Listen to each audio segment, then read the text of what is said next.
Giornale Giovana Felice. Oferecimento: Complexo Hospitalar Astrogildo de Azevedo, Unimed Santa Maria, Zana, Pampeiro Volkswagen, Rede Super, Multirural Agrocerealista Ferigolo e Unicred.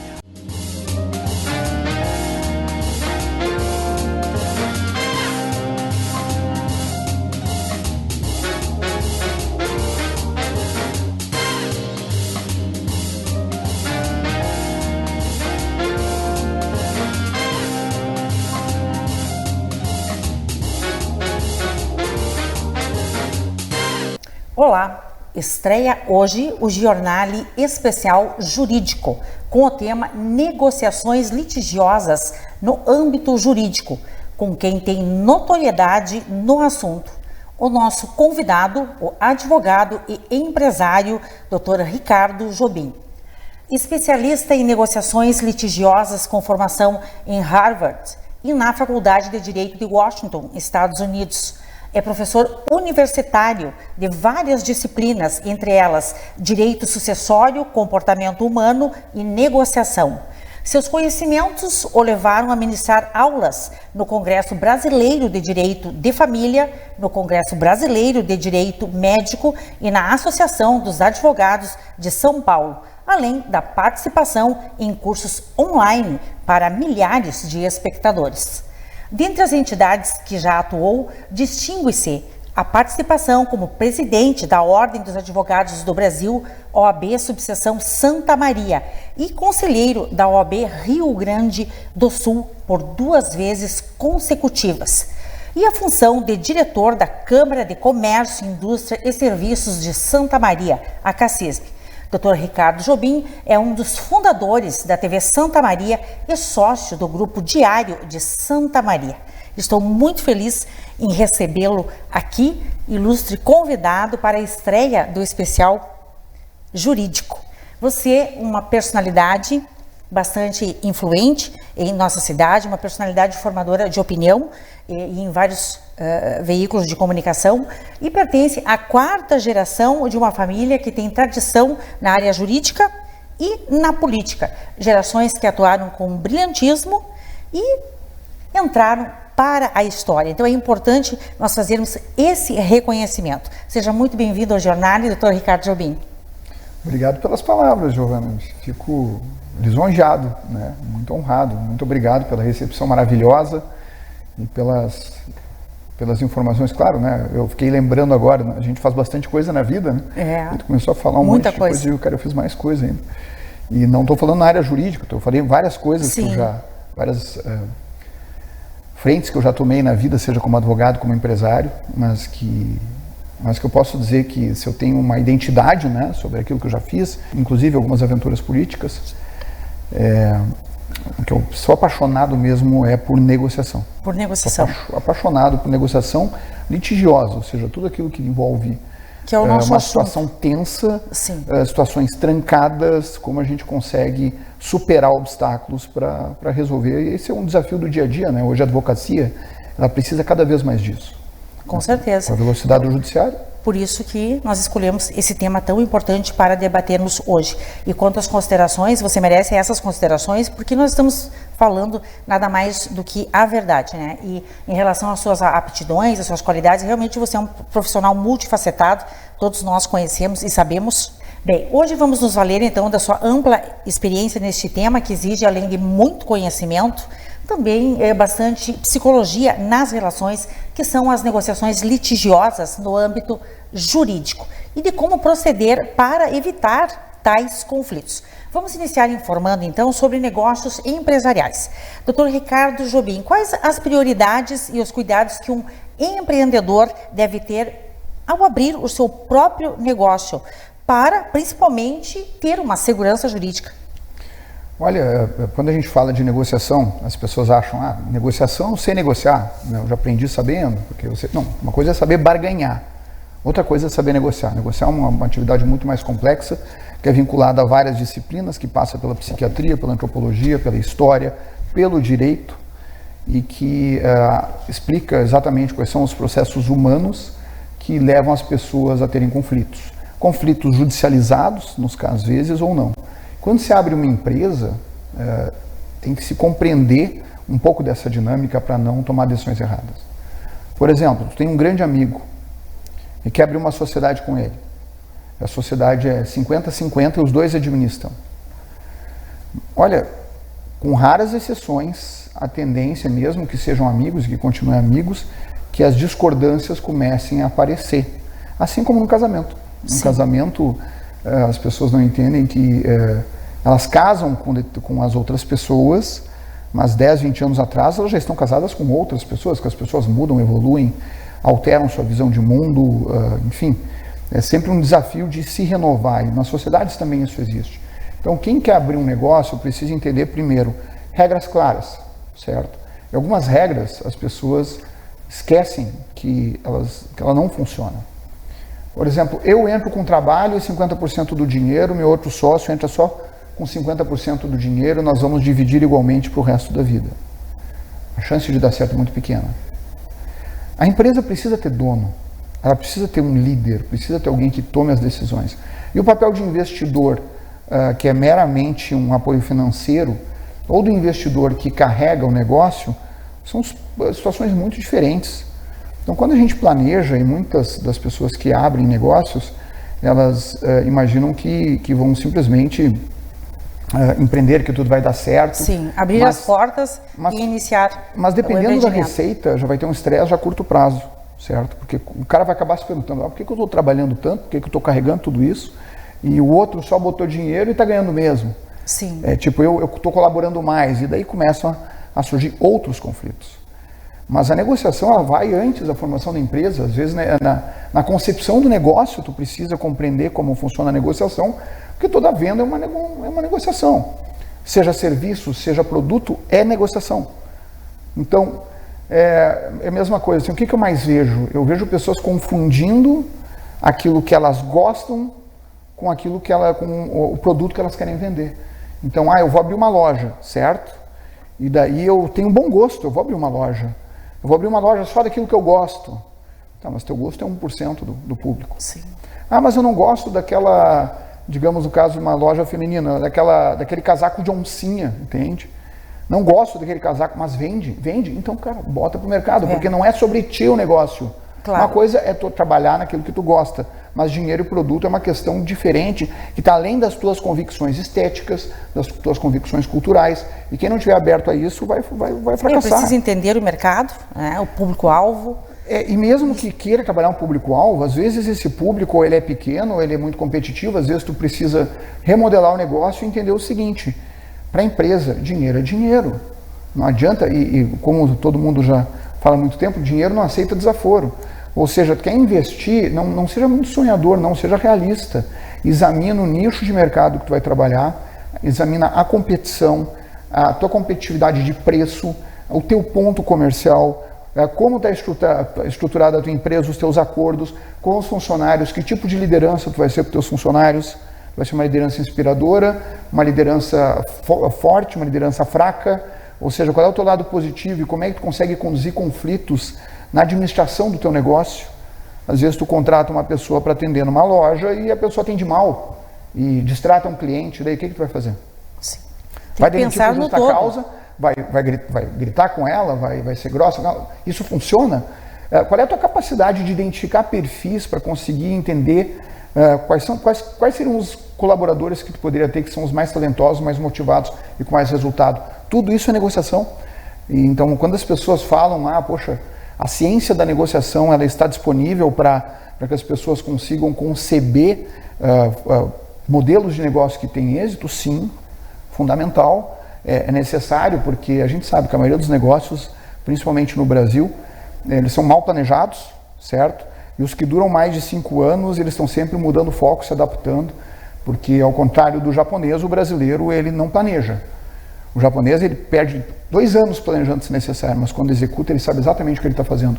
A nossa cultura ainda precisa aprender muito com esse tipo de concepção de modelo de negócio e implementação. E o gestor deve ser financeiramente organizado e resoluto, também precisa estar atento para todas essas questões técnicas, né? Nem técnicas, tem erros básicos que a gente vê as pessoas confundindo o patrimônio da pessoa física com a jurídica. Isso é o que a gente mais vê, principalmente em pequenas e médias empresas. Afinal, o que é tu e o que é empresa, sabe? Tuas contas são tuas contas, as da empresa são da empresa. Quais são as regras de divisão de resultados dessa empresa?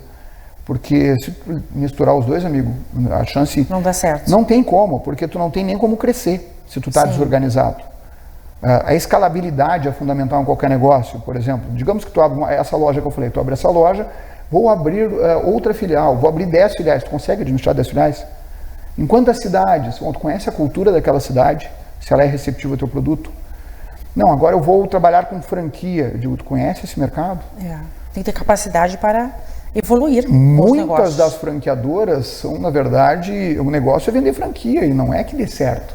Eles ficam trocando com gente que fica investindo nelas, né? Então, tem que compreender exatamente onde se está e compreender as práticas de mercado para que se possa tomar uma boa decisão. A melhor maneira de fazer isso é observar o mercado, observar a realidade. Presta atenção nos outros que tu vai conseguir aprender alguma coisa. Excelente. Em relação à constituição, então, de uma sociedade, o que deve ser considerado no momento de abrir uma empresa com sócios? Como se estabelece uma sociedade, de fato? Olha, depende muito da colaboração desses sócios. Se é prestação de serviço e todos vão trabalhar em nichos idênticos, fica um pouco mais simples, mas sempre vai ter um que diz que trabalha mais que o outro, tá? Se são sócios investidores ou sócios que efetivamente vão trabalhar na operação, já tem grandes distinções, né, sobre o papel dessas pessoas. Porque quando a gente concebe um negócio, a gente não está antevendo os conflitos prováveis do que pode acontecer.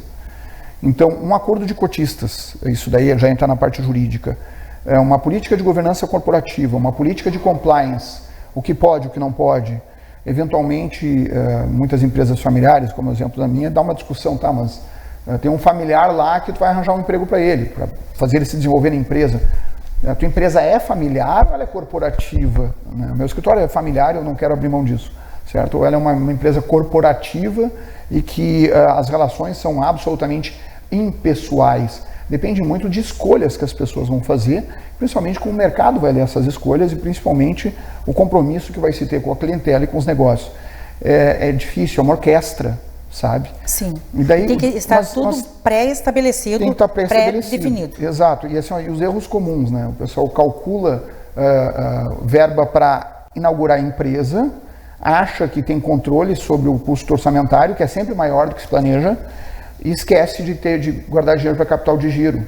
Ou superestima o resultado da empresa nos primeiros meses de aberto, depois do negócio aberto. Isso são erros dos mais normais, mais comuns, né? Ou seja, as pessoas têm que estar realmente financeiramente preparadas, tem que ter tempo para o negócio também, nada funciona sozinho. E o principal que eu digo agora, que funciona muito para M&A, que eu trabalho muito em fusões, aquisições e compras de vendas de empresas, né? Que é uma lei que as pessoas não podem esquecer, que é uma lei que a negociação ensina, tá?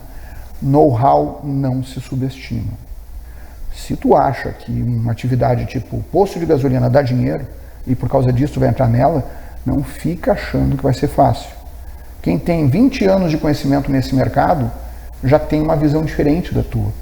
Sabe, a grama do vizinho é sempre mais verde. Eu vou investir naquilo porque dá dinheiro. Eu digo, cara, não existe dinheiro fácil. Regra. Entende? Então, quando tu vai empreender, não fica achando que o outro ofício, a outra profissão é fácil, é simples. Porque só quem tem know-how pode dizer isso. Por isso que eu digo que é uma ideia, uma ideia estúpida. Enche de dinheiro e compra uma empresa já em atividade de um ramo que tu não trabalha. Sem ter um profissional que entenda profundamente desse ramo. É certo que vai dar errado. Certo que vai dar errado. Se os números são positivos, vão ficar negativos. Então não basta ter investimento para empreender. Não, a experiência ela não pode ser subestimada. Eventualmente, dependendo da simplicidade da operação, tu até pode, né, trabalhar, mas tem coisas que requerem muito conhecimento técnico. Ou gestões mais complexas, ou fluxos de caixa muito elevados, como por exemplo posto de combustível, é um fluxo de caixa absurdo, né? Um horror de dinheiro que entra e sai, e a tua margem não é tão grande. Então, sabe, Quando a pessoa quer investir em algum negócio, ela precisa primeiro se perguntar, quem vai comandar esse navio? Tem carteira para pilotar navio? Primeira coisa para saber, né? Então, mas é fácil porque eu vi o outro fazendo. Isso não existe. As pessoas fracassam por causa disso. Em grande maioria fracassam por subestimar know-how, subestimar a experiência, achar que é fácil. A prepotência enterra quase todas as empresas iniciantes. Ainda sobre uma sociedade, se pressupõe que os empreendedores se fortalecem, unindo investimentos, capital e capacidade de trabalho. Você acredita nessa prática da sociedade? Eu acredito em fair play, eu acredito em perfil. As pessoas na sociedade elas precisam ter perfis complementares, certo? Mas uma regra de fair play muito transparente. Se todos tiverem um perfil ético adequado, o fair play vai se manter e a sociedade vai prosperar. Agora, se qualquer um deles para de falar a verdade, certo? Ou conduz as situações cometendo aquele erro básico que em negociação a gente sabe que não pode acontecer nunca, que é subestimar a inteligência dos outros, sabe? Verdade. A maior fraqueza que existe para qualquer negócio, para qualquer operação, é alguém subestimar a inteligência dos outros, achar que os outros não são espertos, achar que é, sabe, que é malandro. Cara, isso é o que acaba com a nossa cultura brasileira. Não estão enxergando todo o contexto, né? Exato, ou seja, as pessoas não falam para ti o que elas enxergaram simplesmente pelo fato de que é constrangedor. Mas não quer dizer que elas não tenham pensado na hipótese, sabe? É nada mais estúpido do que a pessoa achar que é malandra. Isso sim é uma ingenuidade fantástica. Concordo com você. E então uma sociedade envolve seguir um conjunto de regras, né, bem definidas para garantir que essa sociedade seja bem sucedida, né, de todas as formas. Acordo de cotistas, governança corporativa, compliance, agora o pessoal está falando até de ESG e outros produtos também, outras questões. LGPD tem que ser um cuidado muito atual que temos que ter. Precisa ter uma contabilidade precisa e equilibrada, precisa ter os contratos e uma segurança jurídica bem estabelecida em toda a operação, precisa ter uma política de comportamento com o cliente e o principal, precisa ter uma filosofia, sabe? Uma filosofia de trabalho. E isso é o que faz as empresas prosperarem. E aí que está essa miopia a gente vê. Tem gente para seguir uma linha de atuação. Não tem demissão. Eu vou dar o maior exemplo para vocês de filosofia institucional bem trabalhada. Hospital Albert Einstein. As pessoas não conhecem o Albert Einstein para saber que quando tu entra no hospital tem uma estátua de uma bailarina. Mas por que essa bailarina está aí? Essa bailarina, ela é uma menina que era muito talentosa e foi receber um atendimento no hospital. E por um problema nos protocolos que não tinham previsto uma questão médica que deveria ser atualizada, a menina faleceu. Não é bem um erro médico, porque o protocolo foi seguido, mas o protocolo não estava maduro o suficiente para evitar a morte. O que o hospital fez? Escondeu para não pagar a indenização? Não. O hospital chamou a mãe da menina, pagou uma indenização, certo? E pediu permissão para fazer uma estátua da menina na entrada. Assumiu a responsabilidade. Não, para mostrar que tem uma filosofia. Ou seja, o que nós fazemos aqui? Aqui nós temos compromisso com a vida. Seriedade. E não escondemos nada para debaixo do tapete. Aqui nosso compromisso é com a evolução. Então, olha que coisa bonita, poderosa a filosofia do Albert Einstein. Isso faz uma empresa ficar gigante. Realmente. Líder de mercado como ela é, líder do ponto de vista técnico, líder do ponto de vista acadêmico e líder no setor de medicina também. Então, sabe, é fantástico quando tu vê que quando tu tem uma filosofia por detrás, a tua empresa pode chegar a qualquer lugar.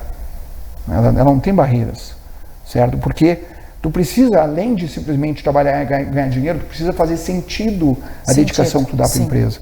E quando ela tem uma filosofia, desde a moça do cafezinho ao CEO, todos eles sabem o seu papel e sabem o que fazem. Eu falei com o pessoal uma vez, já que a gente está falando de hospital da Santa Casa, né? Eu fui recebido pelo provedor, né? E pelo Englert, ele disse, fala um pouquinho para os funcionários. Eu disse, olha, parabéns para todo mundo aqui, porque a menina do cafezinho, ela salva vidas.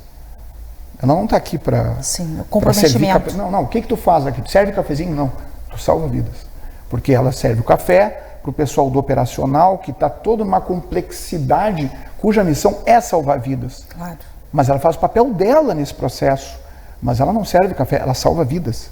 Entende? Isso é precioso, isso não tem Nada maior do que ter a dignidade do trabalho reconhecida dentro de um processo que tem uma missão, que infelizmente boa parte das pessoas hoje realmente, é muito materialista. A engrenagem precisa funcionar, né?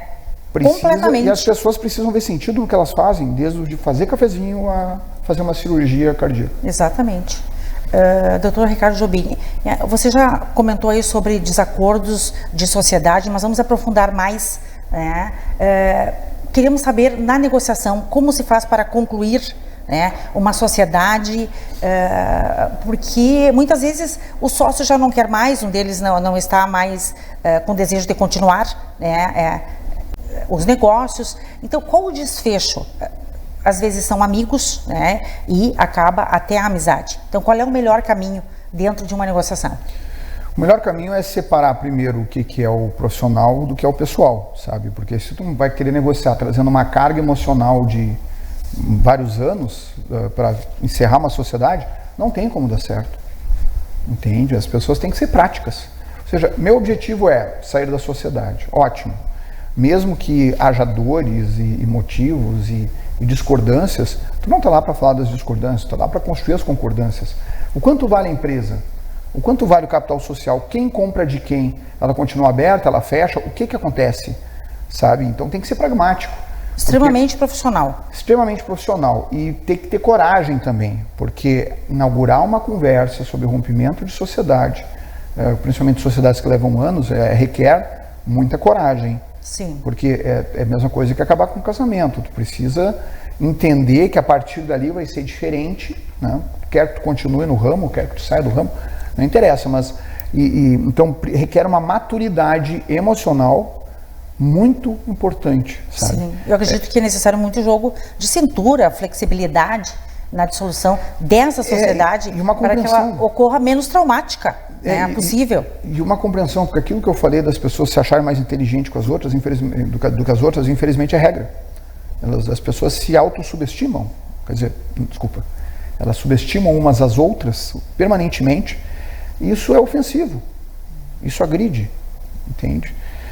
Então, é interessante como na negociação a gente aprende a ter humildade, a gente aprende a ter respeito à inteligência dos outros, porque se tu constrói uma realidade com base em critérios e respeitando a inteligência alheia, tu vai ter sucesso numa negociação. Agora, infelizmente, a carga emocional, sabe, muitas vezes ela é utilizada como elemento de negociação. E quem é mais racional, mais maduro, e é uma coisa importante dizer que estudar negociação traz maturidade. Tem muitas conversas que a gente vê aí pode ser empresários muito bem-sucedidos, mas eles conversando parecem uns guris de colégio. Uhum. Tem grupinho, tem o macho alfa, tem essas bobagens aí que pessoas imaturas nutrem, né? Aquela culturinha eu vou com fulano, eu vou com ciclano, sabe?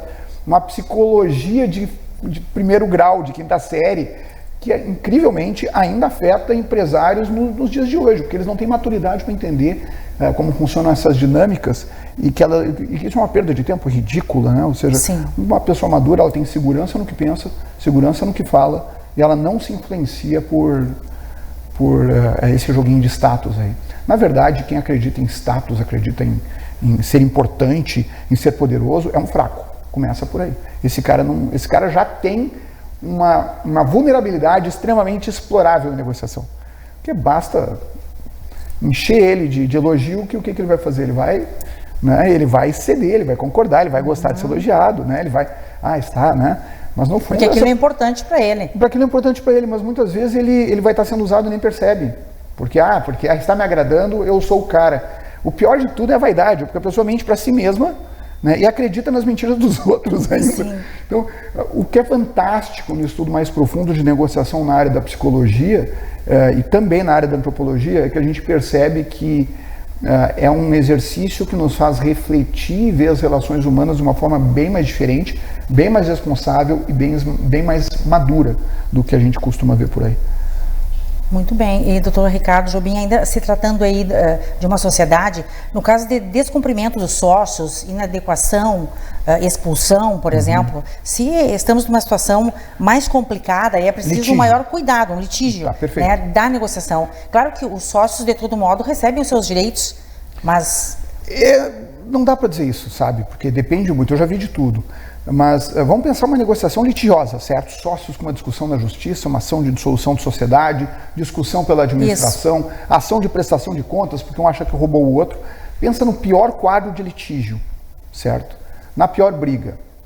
Como é que tu vai planejar a tua negociação para conseguir sair disso e não ter que ficar dependendo do Poder Judiciário, que pode levar anos para julgar o processo, por mais que se esforce, porque o acúmulo de processos é inquestionável. Primeira coisa, não se negocia sem ter o que ceder. Isso é a barganha básica, né? Eu vou pedir 8 porque eu quero 5. Não estou falando disso. Eu estou falando que precisa se identificar o que a outra parte pode estar pensando, o que a outra parte pode temer, o que ela pode vir a temer e quais são os instrumentos de pressão.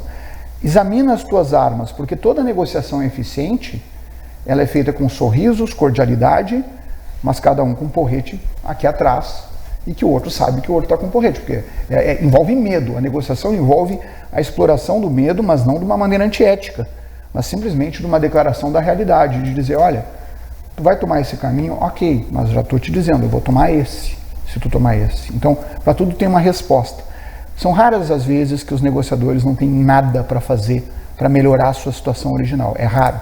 Em litígios judiciais a gente sempre tem alguma coisa a se fazer, sim, seja através da administração de instrumentos jurídicos ou da perspectiva de derrota, incerteza do que o judiciário pode trazer ao julgamento, porque os juízes são seres humanos e cada um vai buscar o seu entendimento dentro de parâmetros legais que não são garantidos, né? Por sinal, todo advogado ético não promete resultado. Então, essa complexidade de atuar no litígio, ela não é simplesmente mostrar armas, né, e dizer, eu vou fazer isso, eu vou fazer aquilo, e por causa disso tu vai ceder. Não se trata de submeter a outra pessoa, se trata de compreender o que é importante para outra pessoa e o que é para ti. Se tu está analisando só o teu lado na negociação, os seus pontos fortes e fracos, tem que tomar muito cuidado também, porque tem fenômenos psicológicos que influenciam e traem as tuas expectativas. Por exemplo, Giovana, se eu me reúno, tá, e vou fazer uma negociação e eu acho que o preço justo é 8, tá? E me reúno com 3 pessoas que concordam comigo, para a gente analisar se a proposta inicial vai ser 8, 9. Bom, se eu ficar meia hora com as pessoas, o valor vai só para 10. Se eu ficar 2 horas falando com as pessoas, vai subir para 15. Por quê? Porque quando as pessoas querem as mesmas coisas e falam sobre uma estratégia de negociação, elas têm o mesmo objetivo, elas aumentam a expectativa sem perceber e tornam a sua expectativa irreal para a negociação. Não é questão de querer negociação, é questão do que se consegue, sabe? Então, tem muitos fenômenos que a gente observa que acabam sendo frias, muitas vezes para os advogados ou para os interlocutores, né? Porque a pergunta é, quem é que está controlando, quem é que está dando as cartas na negociação? É o negociador, que é um terceiro contratado, ou é o dono do direito? Essa pergunta é se fazer. Essa colocação é preponderante. Porque o dono do direito negocia com o negociador também. Ele quer pressionar o negociador. Sim. E não interessa o que o negociador pondere, se o dono do direito não estiver exposto à pressão da negociação, ele não vai sentir a pressão dela e vai continuar com essa expectativa irreal. Vai lá e consegue para mim, como se fosse assim. Sim. Um negociador experiente, seja advogado ou qualquer interlocutor, ele compartilha 100% das informações e deixa bem claro para o seu cliente, a decisão é tua. Se der certo e se der errado. Se der errado, a consequência da tua decisão, que não é minha, afinal o direito é teu, vai ser essa, essa e essa. Eles podem dizer isso, podem dizer aquilo. Qual é a tua posição? Porque existe uma corda de negociação que a gente fala, que ela pode se romper se tu tensionar demais, certo? E tu não pode deixar ela frouxa também. Então, esse equilíbrio é fundamental e daí, de acordo com a experiência, a gente vai sabendo equilibrar também, porque muitas vezes o cliente acha que é um barganhador, e ele acha que sabe negociar e não sabe nada, ele só está botando expectativa lá em cima e às vezes ele está num mundo de Nárnia e alguém precisa puxar ele para a terra.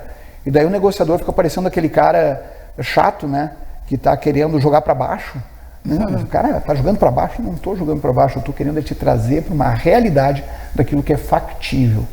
Se tu não conseguir compreender o que é factível considerando os critérios e elementos que nós temos, então tudo bem, porque afinal a consequência negativa vai cair em ti, não no negociador. E essa cegueira, essa miopia, na verdade, faz com que as pessoas tomem decisões erradas quando elas contratam alguém para fazer negociações. Bem, de acordo com suas considerações, seus ensinamentos, podemos concluir que as negociações são complexas, são distintas, onde cada caso é um caso e precisamos de uma assessoria, né, advocatícia, um bom advogado para assessorar todas essas relações. Eu fico feliz por ter feito vários cursos de negociação em Santa Maria, eu dado aula de comportamento humano, algumas outras matérias. Eu tenho vários colegas, sabe, que já conversaram comigo e outros que já também estudam negociação, como o Dr. Ferroni ali na Unifra, né, que eu sei, Unifra, UFN, né, que já tem um trabalho notório nesse sentido. São pessoas que são mais maduras, que já têm esse conhecimento. Então tem vários colegas aí que têm essa preparação e que podem ajudar. A minha missão hoje é falar um pouco sobre isso mais como professor do que como advogado, sabe? Mas deixar bem claro que o mundo seria muito melhor se as pessoas entendessem que a complexidade de uma negociação é um universo tão grande quanto a complexidade da natureza humana. É isso que as pessoas têm que entender. A partir do momento que elas entendem isso, elas vão entender que não é uma barganha infantil, que até crianças sabem fazer, ou comprar um tomate em feira, não tem nada a ver com isso. Negociar algo muito mais profundo e traz muito mais resultado do que as pessoas podem ponderar num raciocínio curto. Perfeito, doutor.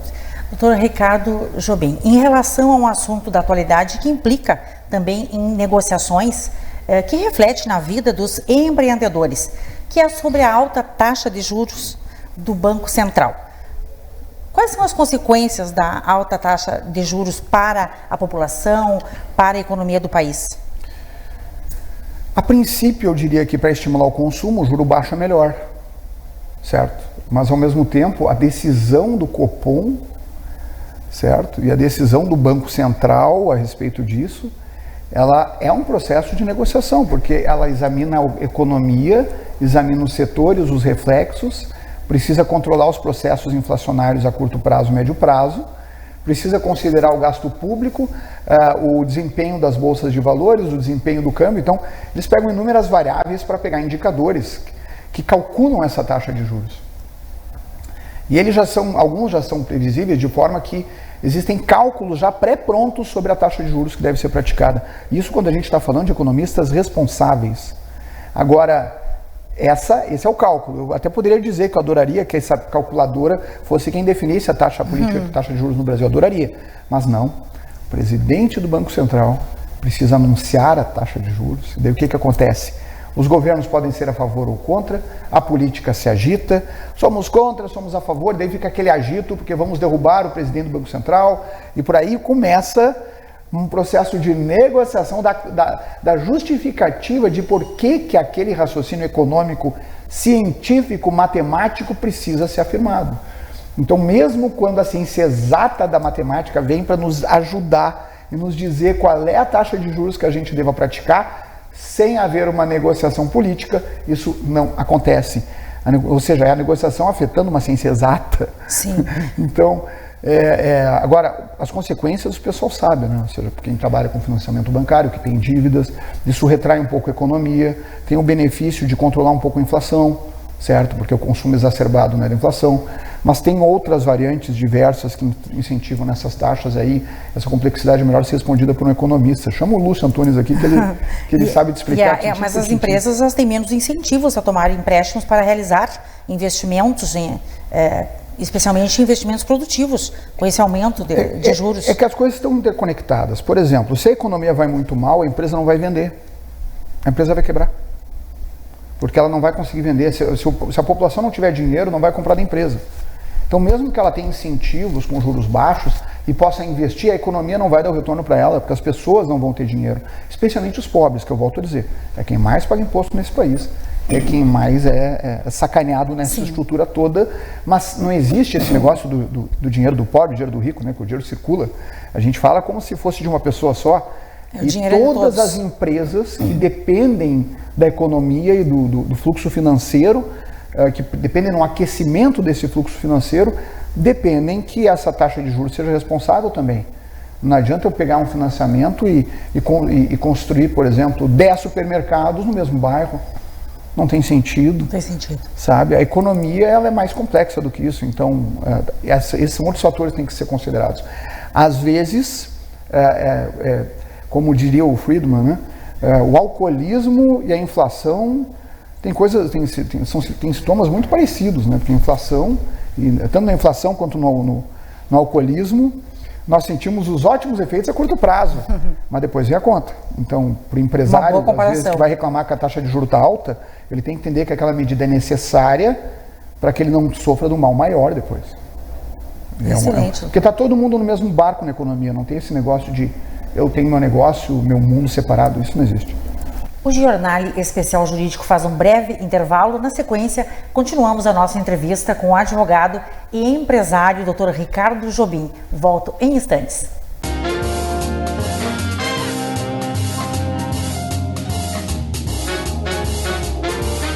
Olá, tudo bem? Eu sou o Pedro e trago hoje para você, telespectador do Jornal, informações sobre o pós-venda da Pampeiro. Você sabe a importância de um pós-venda em uma concessionária?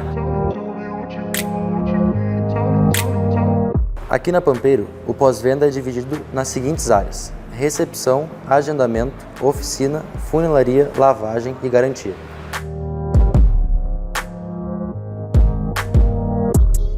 O agendamento do pós-venda da Pampeiro pode ser realizado conosco por meio das redes sociais, WhatsApp, número de telefone e também pelo nosso próprio aplicativo. Os nossos serviços são realizados por profissionais treinados pela própria Volkswagen. Na questão de serviços, temos promoções de geometria, balanceamento e revisões, onde as peças utilizadas são originais de fábrica. As nossas ferramentas e máquinas são certificadas pela fábrica. O pós-venda da Pampeiro possui serviços de lavagem e higienização do seu Volkswagen. E também somos preocupados com o meio ambiente, onde todo o material e resíduo utilizado aqui na Pampeiro tem seu destino correto para ajudar na preservação do meio ambiente. E por fim, convidamos você a vir a Pampeiro nos visitar para podermos comprovar a qualidade dos nossos produtos e serviços. Será um prazer recebê-los. Na Unicred, você encontra soluções financeiras para todos os momentos da sua vida. E tudo com atendimento personalizado para você fazer as melhores escolhas. Afinal, na Unicred, o cooperado é o verdadeiro dono do negócio e participa dos resultados. Conte com linhas de crédito, seguros, previdência, investimentos e muito mais. Além, é claro, do Unicred Visa, um cartão aceito no mundo todo. Quando você escolhe a Unicred, escolhe cooperar para um futuro mais próspero. Escolha diferente. Seja um cooperado Unicred. A Facas Coqueiro, com mais de um século de história, é uma renomada fábrica de facas, facões, cutelos, chairas e espetos, com forte vínculo às tradições gaúchas. Presente em todos os estados brasileiros e exportando para os países do Mercosul, a empresa combina habilidades artesanais com alta tecnologia, oferecendo 242 modelos de produtos, demonstrando seu principal ponto forte, a adaptabilidade. Está cada vez mais crescendo através dos diagnósticos permanentes daquilo que a clientela brasileira quer de uma cutelaria de nome, como é a Coqueiro. Além dos vendedores espalhados por todo o território nacional, a empresa apresenta um belo showroom na sede de sua fábrica, na Rua Padre Domingos Nostro, em Arroio Grande, Santa Maria. Facas Coqueiro, a alma do gaúcho na têmpera do aço.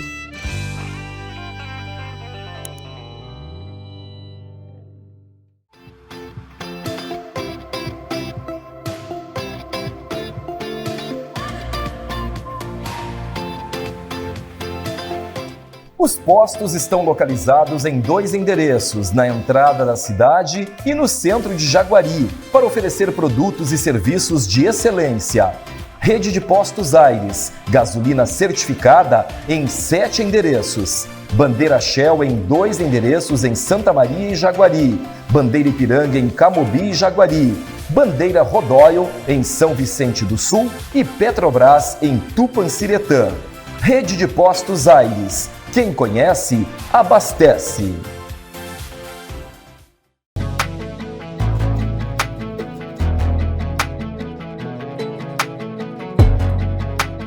Meu nome é Michele e hoje eu vim falar desse projeto muito especial lá no escritório, que foi feita por toda a equipe do Casar Estúdio de Arquitetura. No escritório, a gente trabalha bastante com projetos comerciais, porque a gente tem todo um estudo de visual merchandising, de iluminação, que é apropriado para esse tipo de projeto. A Illes, ela veio com um aconchego a mais, com uma proposta diferenciada e para trazer leveza, pois nós estamos no centro da cidade, né, no movimento da cidade. Toda a iluminação da loja foi pensada para valorização dos produtos. Então, além dessas iluminações mais técnicas, que são para valorização e para ter essa iluminação mais do ambiente, né, uma iluminação difusa, a gente trabalhou com um elemento decorativo muito importante, que é o pendente, bem no hall de entrada da loja, que ela tem um pé direito alto. Então, esse pendente ele é um pendente sob medida e ele foi trabalhado com 6 metros por 3, num perfil delicado que trouxesse essa harmonia e integrasse essa parte do paisagismo da entrada da loja e trouxesse essa harmonia junto com a marca. Toda a iluminação de loja, então, é pensada nessa parte de visual merchandising e valorização das peças. Então, a gente trabalha com spots que focaliza nas roupas e nos produtos, valorizando a loja e o produto vendido por ela. Toda essa eficiência na iluminação, então a gente conseguiu junto com o nosso grande parceiro, Frazon Iluminação, e eles fazem essa grande diferença, que é essa parceria, né, da gente poder especificar o melhor produto para o cliente e poder entregar esses produtos diferenciados, como o pendente, por exemplo, do hall, que é um produto sob medida de uma fábrica. Então isso tem que ter uma empresa consolidada e parceira como a Frazon Iluminação.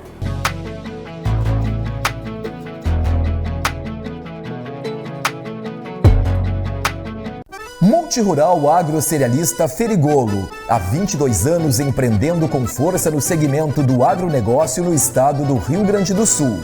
Empresa tradicional com sede em Nova Palma, especializada no comércio de produtos agrícolas, assistência técnica e projetos para custeio e investimento. Distribuidora oficial Bayer Crop Science, Calcários DB e Iara Brasil Fertilizantes. Recebemos grãos para armazenagem e comercialização nas unidades de Nova Palma, Júlio de Castilhos, Quevedos e em São Cepé. A Multirural caminha lado a lado com o produtor rural, propiciando rentabilidade em todos os ciclos da sua lavoura, através de soluções, orientações e produtos com qualidade comprovada. Multirural Agrocerealista Ferigolo. Benefícios em todos os campos. Para mim, receber esse prêmio Personalidades Femininas do ano de 2024 é uma honra muito grande. Me sinto muito feliz, muito agradecida por este prêmio, pela homenagem aqui recebida através da Sandra Ávila. E confesso, sinto duplamente homenageada. Primeiro, porque não sou daqui de Santa Maria e receber o prêmio aqui em Santa Maria, para mim é uma honra dobrada, digamos assim, porque o povo santamariense me acolheu muito bem e me considero santamariense também.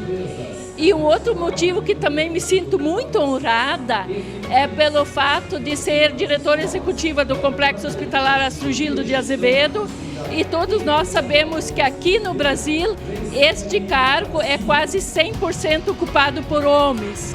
Então, nesse sentido, me sinto honrada também, porque o hospital completou 120 anos e receber essa homenagem este ano, no mês da mulher, só me deixa extremamente feliz. Sou muito agradecida a todos. Muito obrigada. Oi, Volks. Bem-vindo à geração W do SUV. A geração de quem quer mais tecnologia e mais tempo com os amigos. A geração de quem quer mais liberdade. A geração de quem quer mais design, mais potência na subida e mais finais de semana. É a geração de quem quer tudo isso e muito mais. T-Cross, Taos e Nivus. O sistema de cirurgia robótica chega ao Complexo Hospitalar Astrogildo de Azevedo para atender a Santa Maria e região e fazer a diferença nas intervenções cirúrgicas de alta complexidade. utilizando tecnologia verdadeiramente de última geração. A chegada do robô Da Vinci Xi, o mais avançado equipamento disponível em nível mundial, permite a realização de cirurgias ainda mais seguras, mais precisas e muito menos invasivas, proporcionando mais rápida recuperação com menor tempo de internação. A cirurgia robótica é o futuro que chega hoje ao Complexo Hospitalar Astrogildo de Azevedo. 120 anos de história a serviço da vida.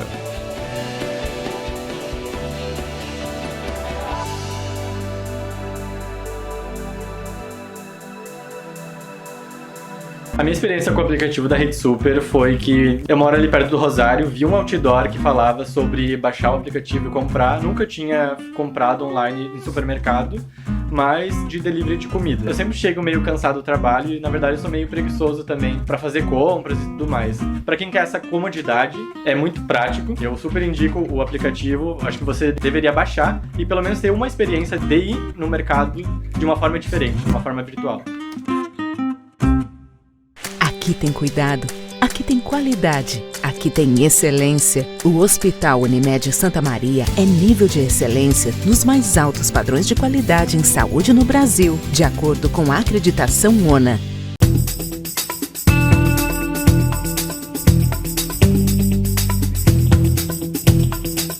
O serviço de monitoramento, ele vai muito além de somente monitorar um sistema de alarme, pois a central de alarme, bem como outros componentes, chegam a enviar 127 tipos diferentes de eventos e comportamentos do sistema para a nossa sala de monitoramento. Uma delas é a perca de AC, é quando se perde energia, é quando se desliga um disjuntor num local e a nossa sala de monitoramento automaticamente recebe essa informação. Dentre outros, acessos como aberturas fora de horário, como intrusão, que é a premissa da detecção de um sistema de monitoramento. Hoje a PRS tem também inteligência artificial embarcada em câmeras de segurança, podendo utilizar as câmeras de segurança que você tem.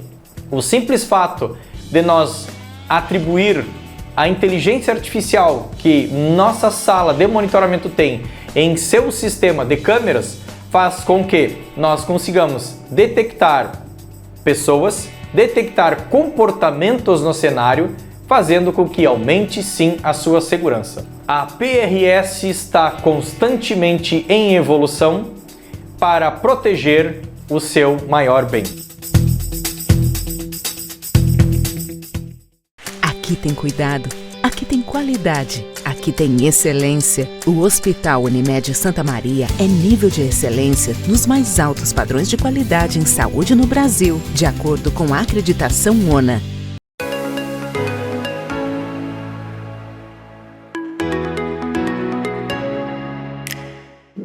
Olá, eu sou Julissa Paspalotto, diretora da Essencial Acessórios, e hoje vou mostrar para vocês um pouco da nossa linha Festa. Aqui eu trouxe para vocês algumas opções para vocês conhecerem nossa linha Festa.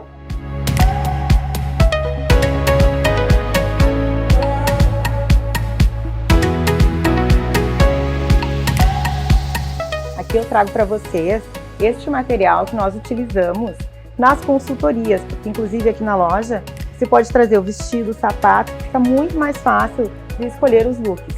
Aí aqui a gente tem diversas opções de combinações que pode ser feita e é muito legal porque a nossa cliente consegue visualizar e depois fazer a prova junto com o seu vestido, fazer a prova dos acessórios para sair cada vez mais linda nos seus eventos.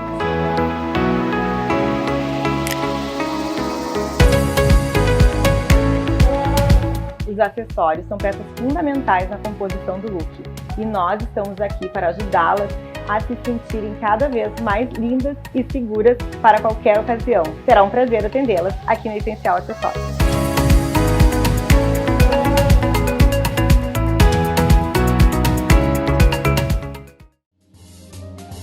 Você está assistindo Giornale Giovanna Felice. Apoio Oneide Bombas Injetoras autorizada Bosch Diesel Center. Arquia Empreendimentos Imobiliários e Arquitetura. Facas Coqueiro. Psicóloga Janaína Paroli. E Rede de Postos Aires. Quem conhece, abastece. Voltamos com o Jornal Especial Jurídico e a entrevista com o advogado e empresário Dr. Ricardo Jobim. Neste bloco vamos abordar negociações litigiosas na área de família.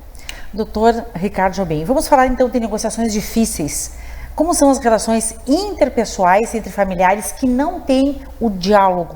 Como construir esse diálogo que não existe? Como a negociação pode ajudar, contribuir nesse sentido? Tem um dos cursos que eu fiz em Harvard, ele se chama Difficult Conversations, que eram conversações difíceis e tinha um foco em negociação entre familiares, entre pessoas que estão entrando em desacordos familiares, negociação com terroristas e negociação de comunicação em gerenciamento de crise, como, por exemplo, comunicar às famílias que perderam seus familiares em desastres aéreos. Até isso daí a gente trouxe para um campo experimental e é interessante porque o americano, ele matematiza inclusive a ciência humana para compreender quais são as decisões que devem ser tomadas nessa condução.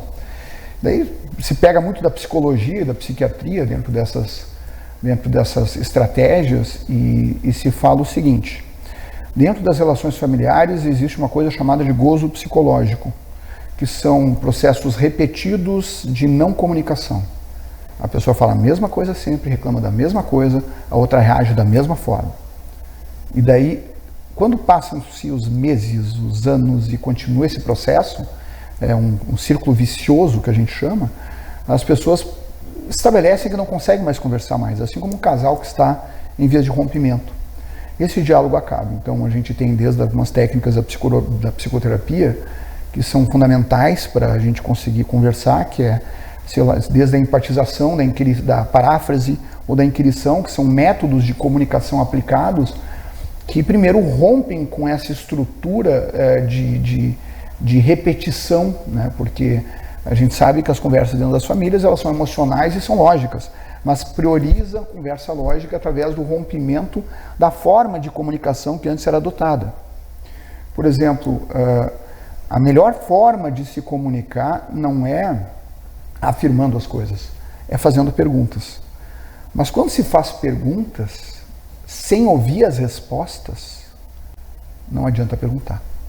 Não há evolução na negociação. Exato. As perguntas com intuito meramente manipulatório, a pessoa percebe onde a pessoa quer chegar. A questão toda é fazer perguntas para os outros e para si mesmo. Ou seja, eu consigo aceitar determinado fato que eu não aceito? Se eu tiver um rompimento conjugal, quais seriam as consequências? Para mim, para os meus filhos? Ou às vezes é muito comum entre pais e filhos isso também, ou entre irmãos, sabe? Que não se falam às vezes por anos, por milênios, e eles não querem ter uma comunicação emocional, mas às vezes eles querem justificar porque tomaram decisões erradas no passado. E romperam laços e eventualmente elas podem ter aprendido alguma coisa, porque as pessoas evoluem, né? Via de regra, evolui. Então, quando a gente traz de novo esse conflito, a forma de falar é muito importante. Porque se tu quer conversar com uma pessoa que não te ouve, pode ter certeza que argumentar não funciona. Ela não quer te ouvir. Esquece. Mas quando tu pergunta, tu confia o senso ético dela para fazer análises. Tá? Então, se tu chega uma pessoa e diz, olha, eu já sei como tu pensa, que tu já falou, e tu já sabe como eu penso. Posso te fazer uma pergunta? Na pergunta eu faço uma proposta de uma reflexão conforme os meus valores. Uma reflexão. Mas quando eu passo a bola para o outro fazer essa reflexão, naturalmente que ela tem que entregar um raciocínio que contemple a maior variedade de fatores que possam influenciar essa decisão. Sim, e de informações. E de informações, mas ao mesmo tempo é um ato de confiança. Se eu estou brigando com alguém e digo, me diz uma coisa, uma pergunta aberta, tipo assim, me mostra o que eu não estou enxergando, porque eu não estou te entendendo. Me explica de novo. Me mostra o que eu não estou conseguindo enxergar. Me explica. Olha só como uma pergunta poderosa. Outra pergunta é dizer, a gente não para de brigar. Mas afinal, o que é importante para ti? O que é importante para ti? Perguntas abertas com uma capacidade de gerar reflexões mais profundas que desarmam esse ciclo vicioso do gozo psicológico, sabe? E fazer isso é uma arte. É uma excelente estratégia. Não, é que a gente fala, por exemplo, lá em Harvard, a gente treina a inquirição, treina a empatização, treina a paráfrase e treina como fazer isso do jeito certo.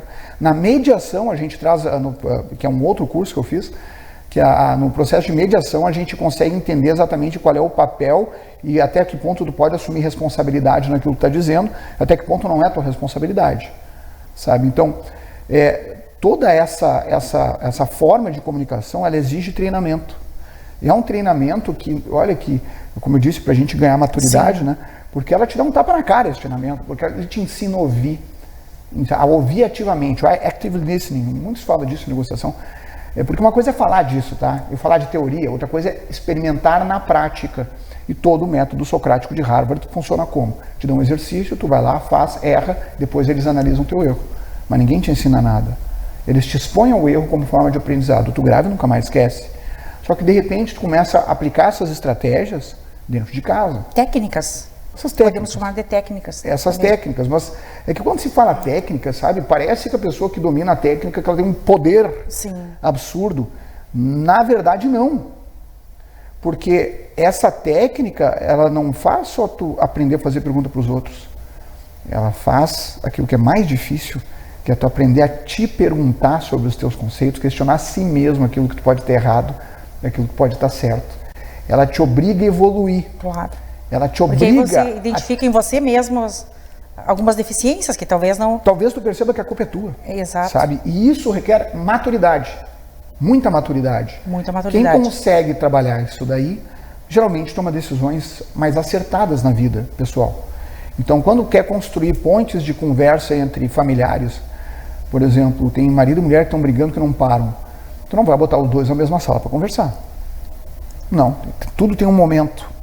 Tu precisa identificar o que um lado está falando, identificar o que o outro lado está falando, saber desativar os sentimentos para que haja uma negociação patrimonial, afinal se trata disso, ou negociação no que diz respeito à guarda de filhos, alimentos, a situação de como a nova rotina vai se estabelecer. Então, quando nós damos orientação nisso, nós somos até mais conselheiros que advogados, às vezes, porque nós precisamos mostrar para a pessoa, às vezes ele quer brigar, quero botar um processo, quero pedir a guarda. Tudo bem, é a minha pergunta. Isso tu vai querer fazer para gerar uma pressão a curto prazo. E a médio prazo, como é que vai ser a relação? Daqui a 2 anos, como é que tu enxerga a relação de vocês? E daqui a 10 anos, como é que enxerga a relação de vocês? Tu acha que teu filho vai te respeitar daqui a 5 anos? Tu acha que ele vai acreditar numa versão de uma alienação parental? Então toda essa dinâmica, ela requer maturidade, mas requer principalmente assessorar o cliente, porque o cliente está apaixonado. Claro. E cientificamente, a paixão e a dependência emocional de outras pessoas, em casais que estão brigando, eles são codependentes emocionais muitas vezes.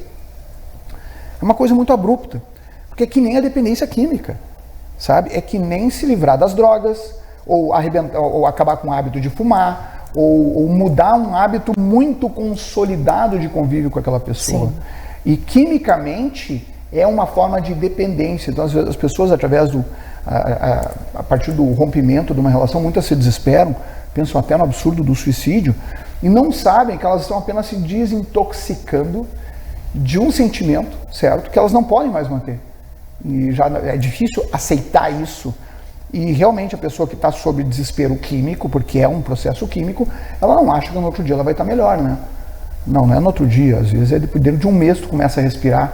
Você não precisa de um tempo. Assim como um dependente de drogas precisa de um mês para conseguir parar de pensar na droga, quem sabe um pouquinho, quem sabe alguns minutos do dia. Então é um processo muito violento, a desintoxicação emocional e o desapego com outras pessoas. Sim. Que tu manteve uma relação afetiva por muito tempo, ou vai manter uma relação eterna, como no caso dos pais dos filhos. Então, sim, porque essa não se dissipa. Então é curioso, né? Mas eu falo muito às vezes, principalmente para alguns amigos, né? Algumas pessoas que se separam, eu digo, olha, tu vai sentir isso, tu vai sentir aquilo, tu vai sentir vontade de fazer aquele negócio, não faz. Tu vai pensar isso, tá? Mas lembra de fazer um negócio a longo prazo. Daí que eu falo sobre os compromissos éticos, por exemplo. porque não é somente das partes, mas é dos profissionais também. Um advogado não deve se prestar a fazer briga e balbúrdia se as crianças, se os filhos do relacionamento vão vir a sofrer. Ele não deve se prestar a isso. Às vezes ele tem que litigar, sim, ele vai discutir, sim, mas deixa as crianças fora disso. Instruam os seus clientes para que as crianças não se contaminem, porque elas já estão sofrendo demais com o que está acontecendo. Preservem as crianças. E daí os pais, muito infantis na forma de pensar, começam a utilizar a estrutura dos filhos para quê? Para querer fazer chantagem psicológica. Ah, mas só um pouquinho, que mesquinho. Sim. Que pequeno fazer uma coisa dessas, sabe? Ou tentar, às vezes, porque está frustrado, gerar uma antipatia no filho em relação ao próprio pai ou à própria mãe. Gente, isso não é humano de fazer. Você está se pegando um inocente que não tem nada a ver com isso, certo? Inocente que deveria estar sendo amado e protegido e está aumentando o tormento dele. Eu não me presto a isso, e acho que a maioria dos advogados éticos que eu conheço não se prestam a fazer isso, porque a pergunta é o seguinte: tu briga, ok, como é que ela vai terminar essa briga? Quando todo mundo se xingar, quando todo mundo falar o que pensa, quando o juiz tomar a decisão, como é que vai acabar? O pai vai continuar sendo pai, a mãe vai continuar sendo mãe, e os filhos vão continuar lá e vão continuar tendo as mesmas necessidades, certo? É por isso que eu falo, e tem pessoas, às vezes, tem doenças mentais, né? Tem pais que simplesmente também não têm apego aos filhos. Ah, eu quero pagar pouco, e que se dane. Tipo assim, terminou o casamento, rompeu o processo de paternidade. Cara, isso é mau caratismo, cara. Aí eu faço um julgamento bem católico mesmo. Digo, cara, não me presto para fazer isso. Entende? O cara que está querendo simplesmente, eu quero pagar menos e que se dane, porque eu vejo isso só com dinheiro. Não. Eu quero um pai que tem responsabilidade e amor para os filhos, senão eu não tenho orgulho de fazer parte desse processo. Eu prefiro não fazer. Sim, aí é falta de amor e de caráter. Que eu, como advogado, não sou obrigado a atuar em tudo aquilo que o pessoal quer me contratar. Não sou obrigado a aceitar. Você pode selecionar as causas, né? A gente pode selecionar, já não é obrigado a trabalhar. Você traz então tanta reflexão, os assuntos são tão interessantes e profundos, né, que poderíamos ficar abrindo os links e nos aprofundando mais ainda. É verdade. Né? Que todas essas reflexões, elas fazem parte de negociações, não é? E a construção do diálogo. Tudo isso era para construir o diálogo e tomar uma decisão assertiva. Né? Sobre as partilhas, né? Porque existe a partilha na separação, existe a partilha Exato. no inventário, então... E para não tomar decisões precipitadas. Né? Essa falta de diálogo, ela gera um desconforto, né, entre os envolvidos e tudo se torna pior, mais complicado. Né? No momento que tem o diálogo, já começa uma situação confortável para conversa, para entendimento, e tudo se resolve com mais diplomacia, com mais psicologia, né? Porque em todas as relações também nós precisamos e usamos da psicologia. Até porque os advogados sabem como os processos tendem a terminar. A pergunta é se vai querer fazer isso passando por um imenso sofrimento ou se vai querer ser mais objetivo e se livrar do problema logo. Sim. É isso que falta. E doutor Ricardo Jobim, e como você faz o inventário familiar? Quantos dos herdeiros eles estão realmente em litígio? Que eles não concordam, o pai e a mãe faleceram e os irmãos eles estão em desacordo. Qual seria a saída? Bom, vamos lá, que a gente falou aqui de outro universo, né? A gente abre uma caixa de Pandora que sai horrores de coisas. Inventários, eles têm uma dificuldade muito grande na decisão sobre partilha. Muitos herdeiros, eles pensam, mas eu cuidei da mãe antes de morrer, mas tu virou as costas e não ajudou, eu tive mais gasto. Então, sabe, tem várias discussões, sabe, que são válidas, principalmente ressarcimento de quem teve gasto com os ascendentes. São discussões legítimas, né? Existe um critério para isso, mas que precisam afetar a partilha depois, sabe? Porque mesmo que a gente discuta questões emocionais, quando a gente tem as regras percentuais de partilha desses direitos definidos, a gente passa a negociação de como que vai se resolver isso. Aí tem uns certos problemas. Por exemplo, uns herdeiros querem ficar com uma casa, que já morava ou porque sempre quis ficar com aquela casa. E daí vamos discutir o quanto que vale a casa. Para esse herdeiro vai ter que valer bem pequeno, porque vai querer ocupar pouco da partilha dele, né? Então ele vai fazer, não, essa casa vale pouco. Sim. Certo? Tudo bem. E daí tira a casa dele e dele, não, vale mais. Vale mais. Ou seja, quando o pessoal avalia o patrimônio de olho no que quer ficar, a tendência de fracasso é enorme. Porque a primeira coisa a se fazer é se haver uma tolerância da primeira regra que os herdeiros têm que pactuar entre si. Qualquer um pode ficar com qualquer coisa aqui e isso não está definido, certo? Não sabemos o que vai ficar com quem. E daí vamos passar, existem vários métodos, né, de fazer essas negociações. Sim, o advogado ele pode agir como um mediador, ele age. É como mediador, mas é que existem métodos e critérios que atingem equilíbrio. Vou dar um exemplo. Primeiro vamos atingir, não sabemos o que vai ficar com quem e se não tiver acordo nós vamos sortear. Mas para sortear, primeiro a gente precisa saber o quanto cada patrimônio vale, de onde vai vir o dinheiro para pagar o imposto de transmissão e o tabelionato, no caso de tabelionatos, ou custas judiciais, caso tenha testamento ou herdeiros menores. Né?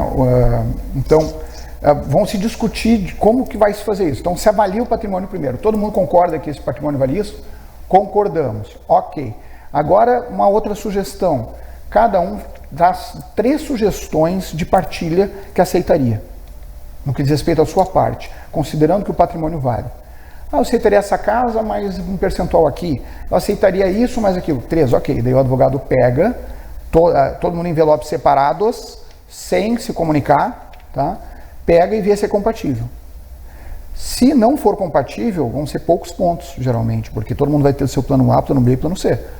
E se não for compatível, tu consegue ainda trabalhar um ponto de divergência. E se esse ponto de divergência continuar persistindo, sorteio. Sorteio. Pronto, se resolve. Porque o que nós temos realmente complexo, né? É complexo, mas o que nós demorado temos... toda essa questão familiar. Pior de tudo, assim, o mais difícil às vezes é o pessoal consentir quanto a avaliações, né? Eu digo avaliações, o que eu costumo dizer? De tanto a tanto. Às vezes cada um vai lá e dá uma avaliação diferente. O que eu faço? Às vezes eu somo as avaliações e largo a média. Ó, pode ser a média? Se tu está dizendo que vale 10, tu está dizendo que vale 8, tu está dizendo que vale 9, é 9. Claro. Certo? Fechou 9, ótimo. Todo mundo assina aqui. Compromisso, daí passa o segundo passo, que é a negociação. Mas, geralmente, quando a gente começa a discutir essas dinâmicas, os interesses já começam a enxergar a realidade final. E isso facilita muito o processo de diálogo para o acordo. Porque uma coisa que eu não recomendo, certo? Vamos discutir o que fica com quem antes de dar avaliação dos bens. Não façam isso. Não façam isso que vai dar briga. Eu quero tal coisa, eu quero isso, eu quero aquilo. Ah, tu quer, vale quanto? Daí começa a briga, porque existe uma compensação entre patrimônios de valores diferentes. E daí como é que funciona? Então, esses métodos, eles estão sempre aí. Eu sempre digo, primeira coisa é a avaliação consentida por todos. E a partir daí se constrói. Tá? Se a pessoa concordar com os critérios de regra e que essa regra possa surtir até o sorteio, tá estabelecido a solução. Porque eles já consentiram no método para atingir o equilíbrio. E o método é perfeito. Ninguém vai poder questionar o método. O método é equilibrado, ninguém fica para trás, certo? E eu sempre digo que, como avaliações são subjetivas, né, um apartamento pode valer 300 mil ou 250, depende da opinião do corretor, né, precisa ter tolerância, sabe? Tem que haver uma certa tolerância, uma flexibilidade de todos, senão fica matematicamente impossível tu terminar um acordo de partilha. Realmente. Isso vale para casais também. É complexo, né? E ainda voltando no assunto de casais, né? Que você já adentrou nesse assunto, mas que é uma questão delicada e que merece mais atenção, né? Por exemplo, no início do casamento tudo são flores, né? Muitos casamentos eles perduram para sempre, né? E que é o que se deseja, que seja eterno, mas muitos, né? Mais da metade. Acabam tendo um outro desfecho, né? Em função da própria evolução, como você já ponderou, as pessoas evoluem, as pessoas mudam e percebem que não estão mais felizes e querem mudar o rumo das suas vidas, né? E estão com dificuldade de comunicar em relação a essa separação, especialmente quando quando tem filhos envolvidos.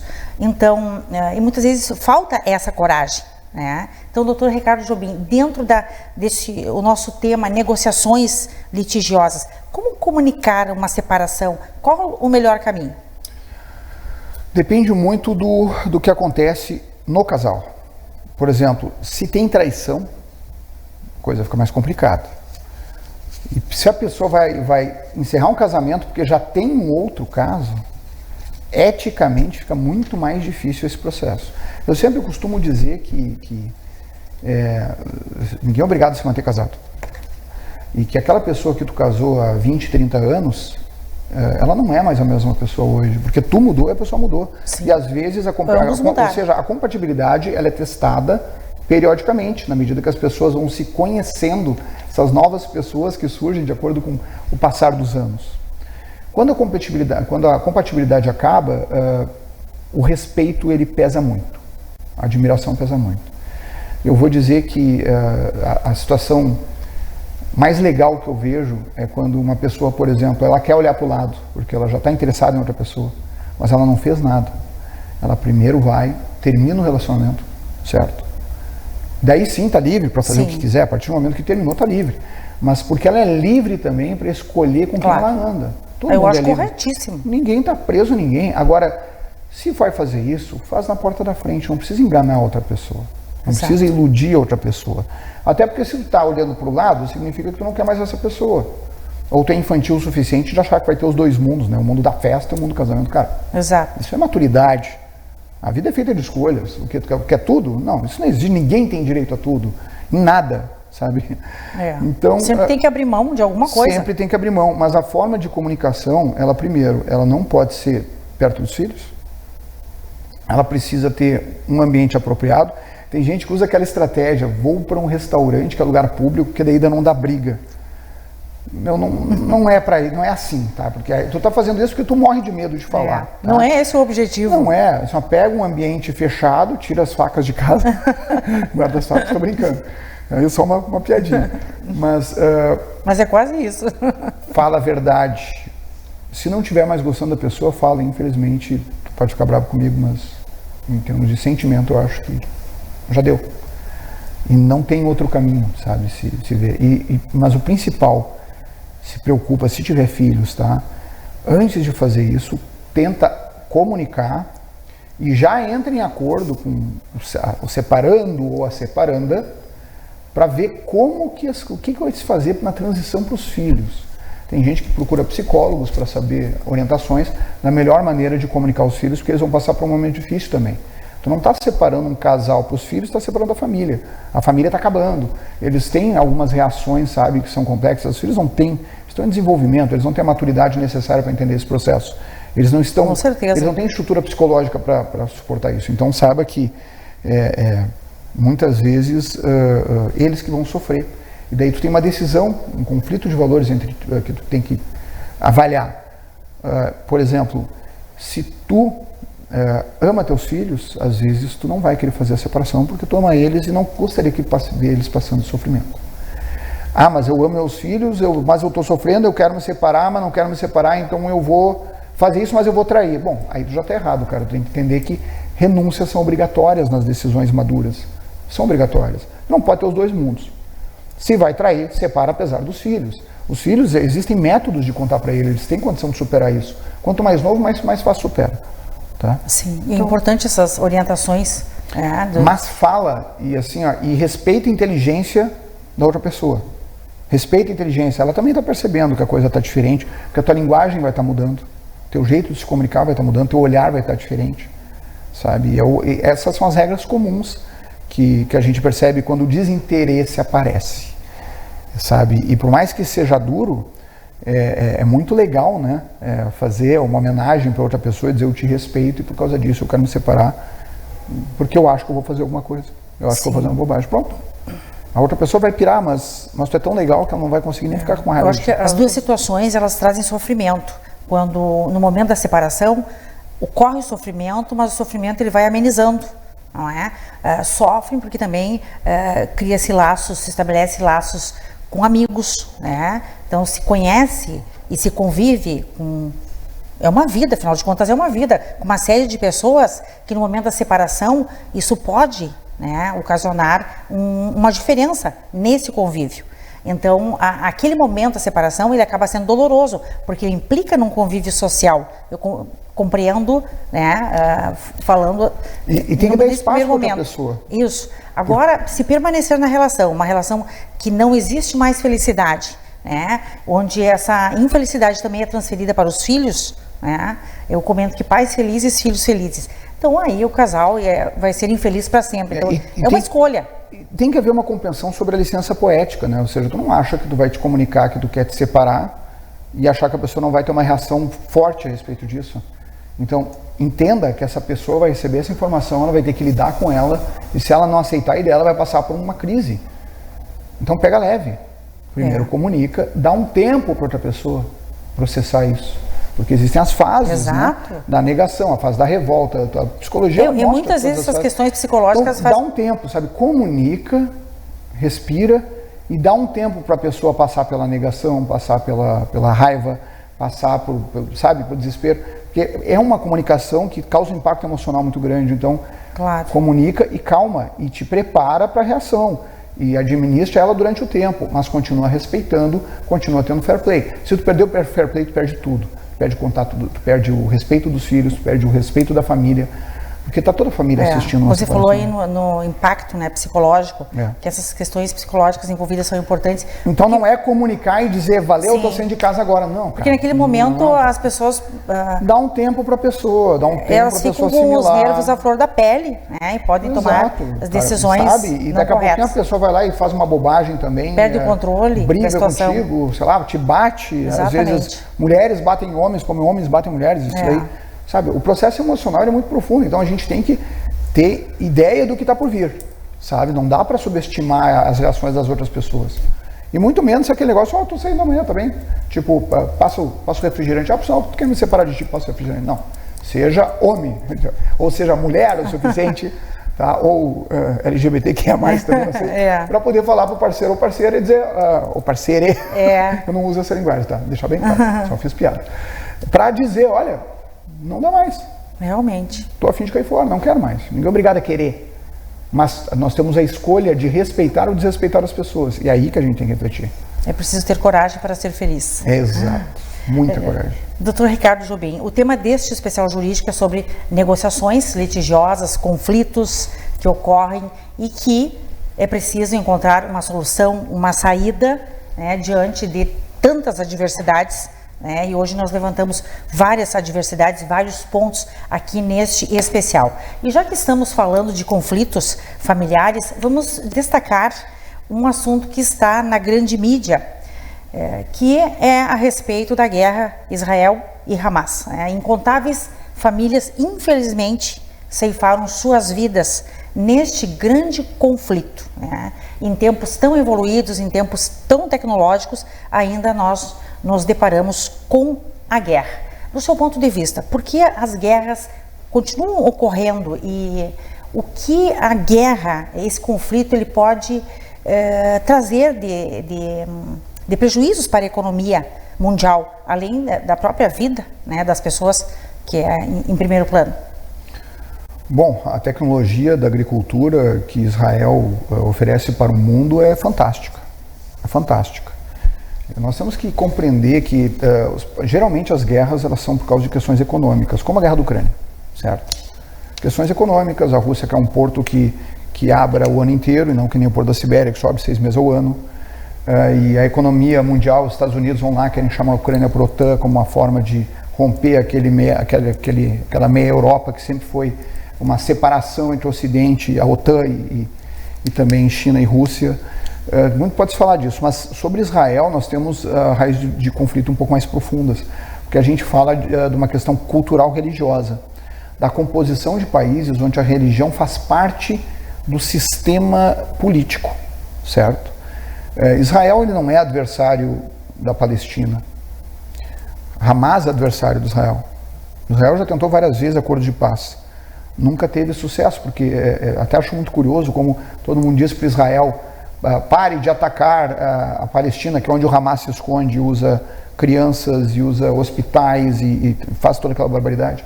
Porque vocês estão matando inocentes. Eu digo, sim, mas não mataram os inocentes israelenses? Quando aquele bando de malucos chegaram ali, cometeram estupros, genocídio, ninguém fala disso. Chega um momento do conflito que ele parece que ele vai escalar ou não, né? Porque todos os conflitos eles são assim, geralmente eles começam, parece que vão se aniquilar, mas as coisas começam a se acomodar.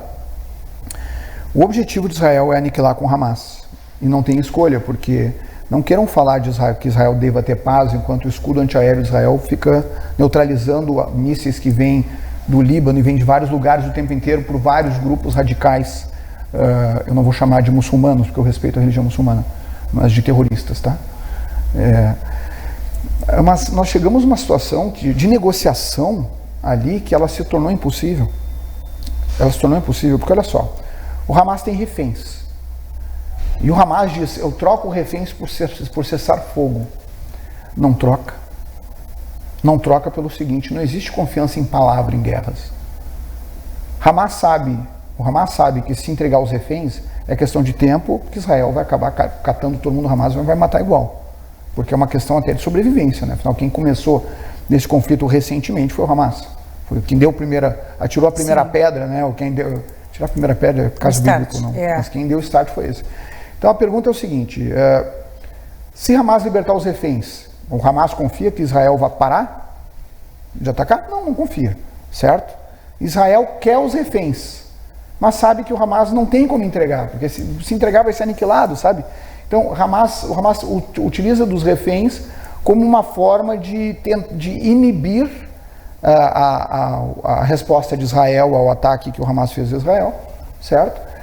E também de jogar a comunidade internacional contra o povo judeu, né? Que é uma coisa também que eu vejo de uma forma ridícula, e isso ganha proporção midiática, e quando eu vejo o nazismo voltando, sabe, o antissemitismo voltando, eu fico pensando, cara, será que o ser humano não aprendeu nada? Entende? Os judeus já foram expulsos de todos os países daquelas regiões, já foram expulsos da Turquia, já estão sendo perseguidos há muito tempo, ou seja, eles continuam sendo perseguidos. Mas não é Hitler dessa vez.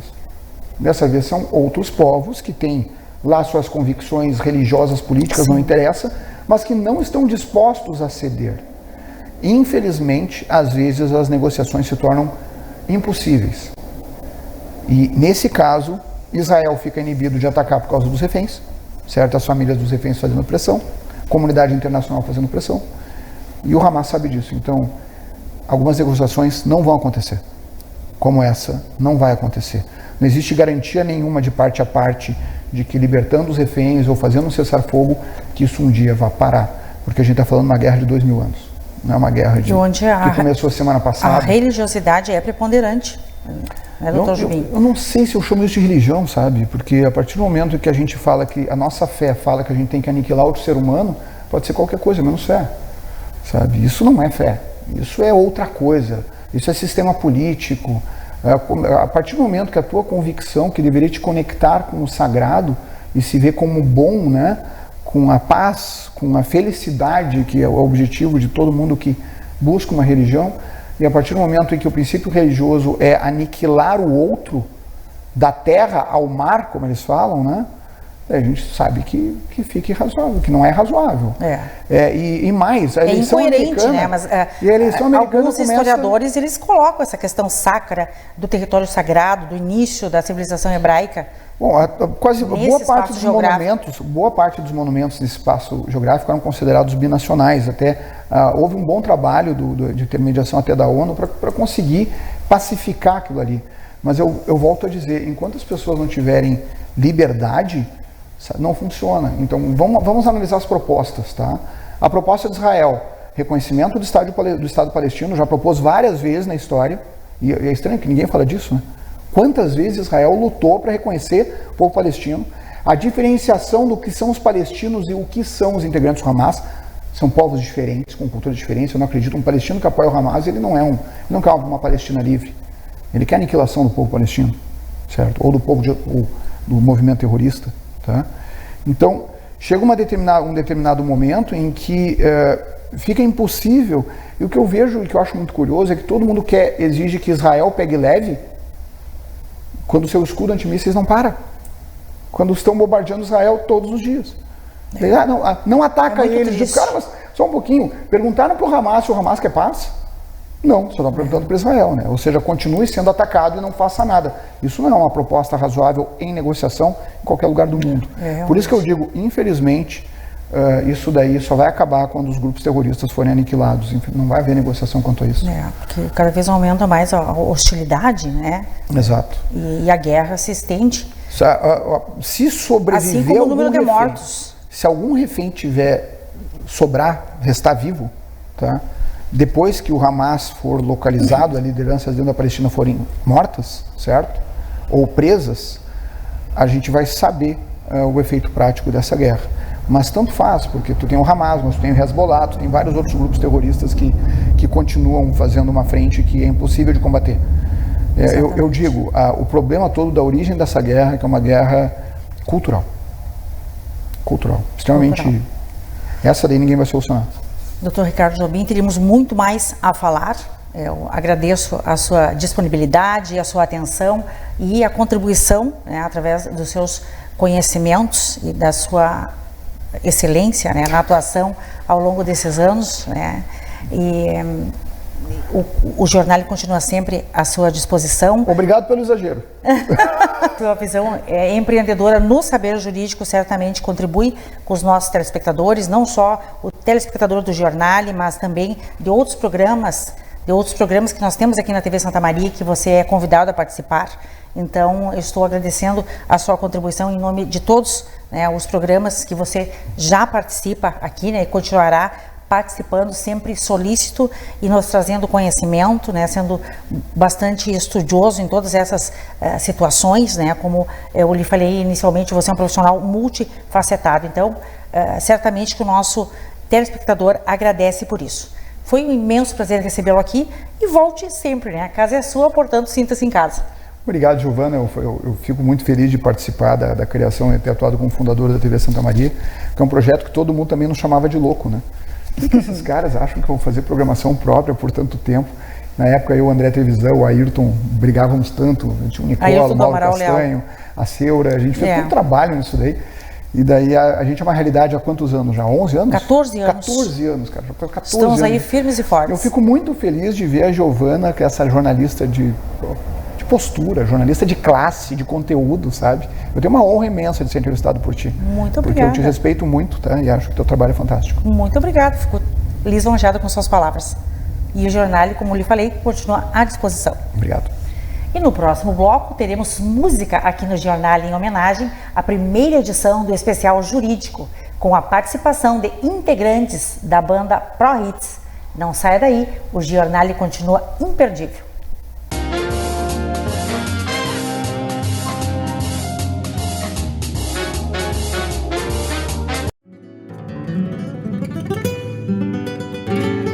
Olá, me chamo Lisandra da Rocha, sou empresária do agro e além de produtores rurais, nós também criamos gado na fazenda do Antônio, aqui na região de Santa Maria. E para termos uma pecuária saudável e sustentável, precisamos pensar tanto no animal quanto no meio em que vivemos. Uma nutrição balanceada, acesso constante à água e instalações adequadas são essenciais para o bem-estar dos animais. Atenção à saúde, com vacinações e monitoramento regular, previne doenças e assegura a qualidade do rebanho. Além disso, o manejo ético e o espaço adequado para o pastoreio promovem o comportamento natural dos animais. A gestão eficaz do ambiente, com sombra e abrigo contra intempéries, é crucial.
Jornal Giovana Felice apresenta Arquitetura em Foco com a arquiteta Ângela Pisani.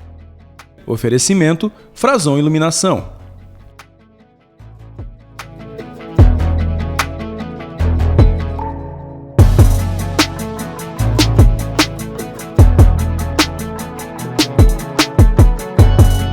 Sejam todos bem-vindos a mais uma edição do Arquitetura em Foco. O assunto de hoje é banheiros. Vou mostrar para vocês o que é importante no projeto de um banheiro. Primeira situação, como eu vou fazer o meu box para não prejudicar o resto do ambiente. O que eu quero dizer com isso? O vapor que fica no chuveiro, ele passa nesse ambiente com o box se ele não for até o teto. Então, pessoal, uma dica para vocês. Façam o box até o teto, tenha uma janela no box e depois do banho, então, você abre e o vapor sai. Permanecendo o espelho sem embaçar, as toalhas não ficando com aspecto de umidade. Esse banheiro foi escolhido cores suaves, essa bancada granito preto para contrapor ao verde jade, como chamamos. Pessoal, uma outra dica importante para vocês é esse aparelhinho aqui, aquecedor da toalha. Você coloca a toalha aqui para secar ou deixar ela quentinha, você sai do banho e se abraçar nessa toalha quentinha, isso dá uma comodidade que vocês não imaginam. Calefação. Você quer tomar um banho, o que é o ambiente do banheiro? Normalmente ele é frio, então antes de você tomar o seu banho, você liga a calefação e ele fica aquecido. Não esquecer uma iluminação adequada, que nesse caso a gente optou por uma iluminação difusa. Espero vocês na nossa próxima edição. Nos acompanhe. Jornale Giovana Felice apresenta Arquitetura em Foco com a arquiteta Ângela Pisani. Oferecimento Frazon Iluminação.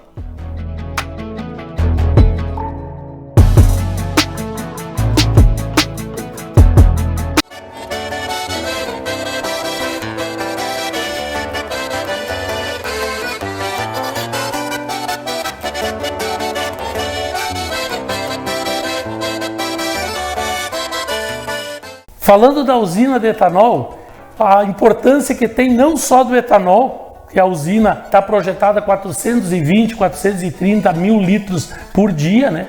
Que são 6 milhões de sacos. 6 milhões de sacas de milho indo para o porto a R$60, hoje está 54, 55, a R$60 dá 360 milhões. A usina vai gerar 1 bilhão. Então levar para fora, in natura, o milho, hoje agrega 3 vezes mais, além do retorno social desse DDG, que é o farelo de milho, que é o nome americanizado do farelo de milho, a gente pode chamar farelo de milho, que vai ser usado nos confinamentos de gado. E a biomassa, são 500 a 600 hectares de biomassa, dá para botar a casca de arroz que tem sobrando junto com a biomassa. Tem áreas na fronteira que não são próprias para a agricultura, que pode ser plantado eucalipto para produzir biomassa. Então o produtor de biomassa já preserva as áreas degradadas da fronteira. 500 hectares, cada 6 anos dá um corte, precisa 3.000 hectares para fechar o que a fábrica vai consumir de biomassa, que é a lenha picada. Então, eucalipto corta, brota. Eucalipto, o DDG e um óleo de milho que sai 15 toneladas por dia. Então tem vários subprodutos que vai agregar esse 1 bi, transformar 360. Então nunca é vantagem levar o produto in natura, é vantagem agregar valor no mercado, que vai beneficiar tudo, porque esse dinheiro vai circular na economia do Rio Grande do Brasil.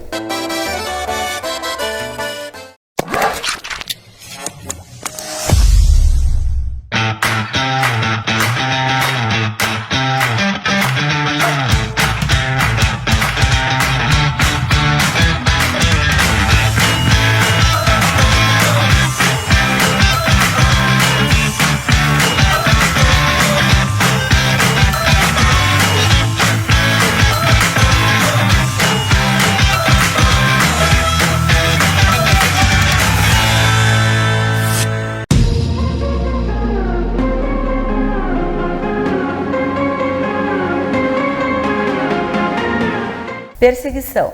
A perseguição é um delito inserido recentemente no nosso Código Penal, em 2021, mas é um tipo de crime que já é tipificado em muitos outros países, o chamado stalking. Então, o que é a perseguição? Está no 147A do Código Penal. É perseguir, reiteradamente alguém ameaçando a integridade física ou psíquica, abalando até um direito de locomoção da pessoa ou atingindo a privacidade e também a sua liberdade. O que é importante saber desse delito? Que pode ser vítima tanto homem quanto mulher. A pena vai até 2 anos de reclusão, mas o que é importante também destacar? Que essa pena pode ser aumentada até da metade se for criança, adolescente, idoso ou mulher. Ou mulher em que situações? Vítimas de violência doméstica ou por razões de gênero. Então, nessas situações, então, também cabe o 147, o delito de perseguição, só que a pena é agravada. O que se destaca aí também? Que isso é um crime que causa um abalo grande psíquico. Por isso é importante, né, que se a pessoa se sentir nessa situação, que ela procure uma delegacia de polícia, que ela registre, o Estado seja acionado e realmente seja feita alguma coisa para que a pessoa que está cometendo essa conduta de perseguidor não se sinta com o poder de continuar, mas sim vai ter a mão do Estado agindo.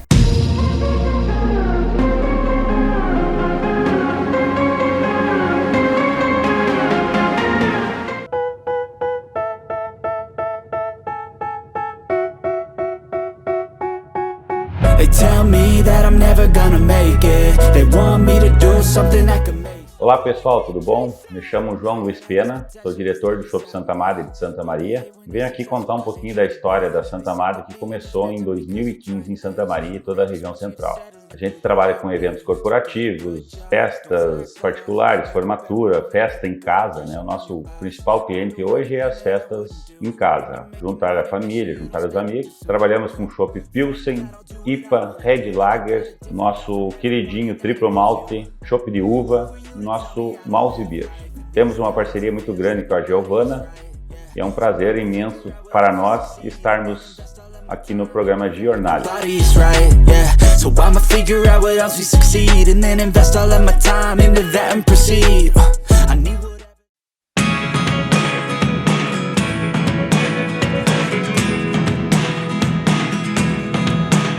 Eu sou a psicóloga Janaína Paroli. A saúde mental das crianças é extremamente importante. A depressão infantil é um assunto muito sério e precisamos saber o que fazer para proteger as crianças da depressão. Como existe na depressão um fator orgânico considerável, o cérebro, como qualquer outro órgão, pode adoecer. Nem sempre é possível impedir que uma criança desenvolva depressão, mas alguns cuidados podem nos auxiliar, tais como um ambiente familiar acolhedor, pais ou cuidadores atentos que dediquem tempo para brincar com as crianças, para ouvi-las, acompanhar de perto o seu desenvolvimento escolar, evitar que priorizem jogos eletrônicos e idas ao shopping, em detrimento do convívio com amigos e com a natureza. Há que se ter cuidado para não cobrar em excesso, não sobrecarregar com atividades programadas. Crianças necessitam de tempo para sonhar e brincar, e assim elaborar ansiedades próprias ao desafio de crescer. Enfim, o amor ainda é a melhor prevenção.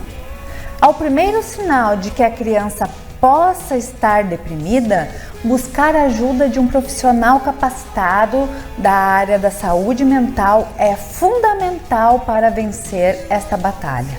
Obrigada pela sua companhia e até o nosso próximo encontro.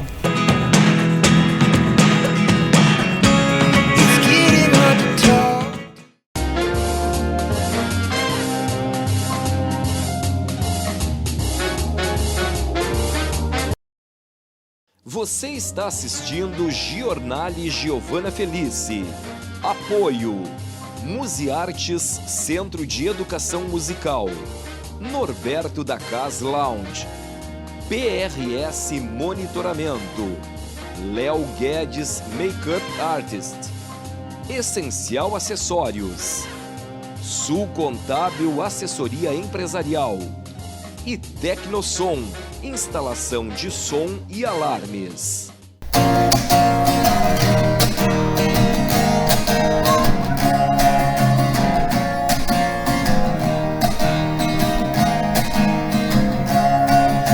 we're talking away.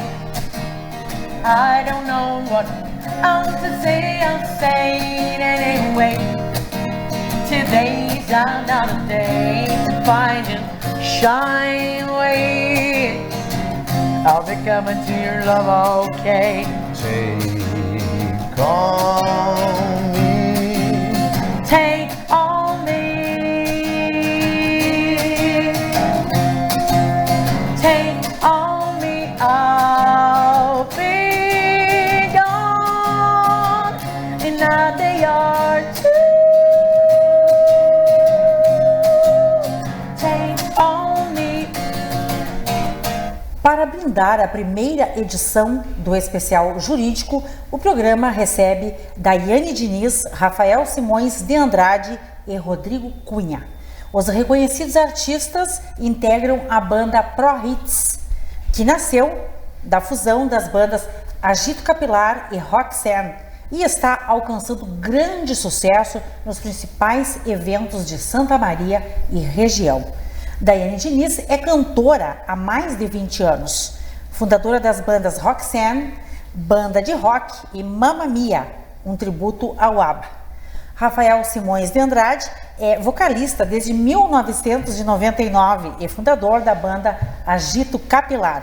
Compositor das músicas Retrato 3x4, Paródia Salgado Filho, Bairros de Santa Maria, as com maiores expressões no repertório da Agito Capilar.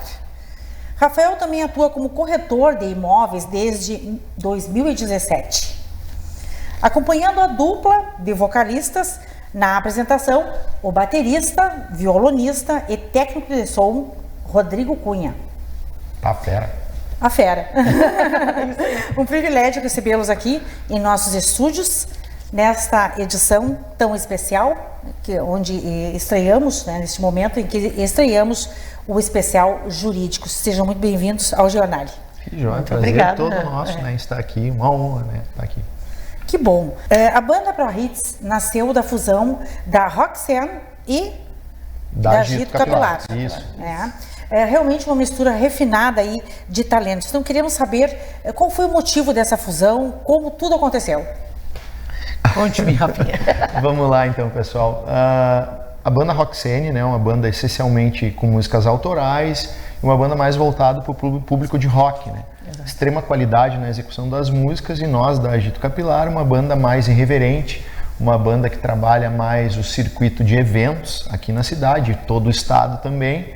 E a gente simplesmente foi começando a se integrar com o Rodrigo, que fazia a operação de som para nós da Agito Capilar, e daqui a pouco a gente surgiu aquela ideia, cara, quem sabe a gente não une forças, né? Porque agregar uma voz feminina numa banda, a gente tem uma versatilidade e amplia cada vez mais os nossos horizontes musicais, né? E com a qualidade da Daiane, então, nem se fala, né? Então a gente começou esse namoro, né, de fazer essa integração das bandas, e para nós tem dado muito certo, né, esse projeto novo, né. Que bom, o namoro que deu certo, né? Fez muito sentido, então. É verdade, fez sentido, realmente foi algo assim inexplicável, porque, né, nós montamos um repertório assim básico para fazer um evento, e parecia que a gente já tocava há muito tempo junto. Foi algo muito legal, e a gente começou a moldar.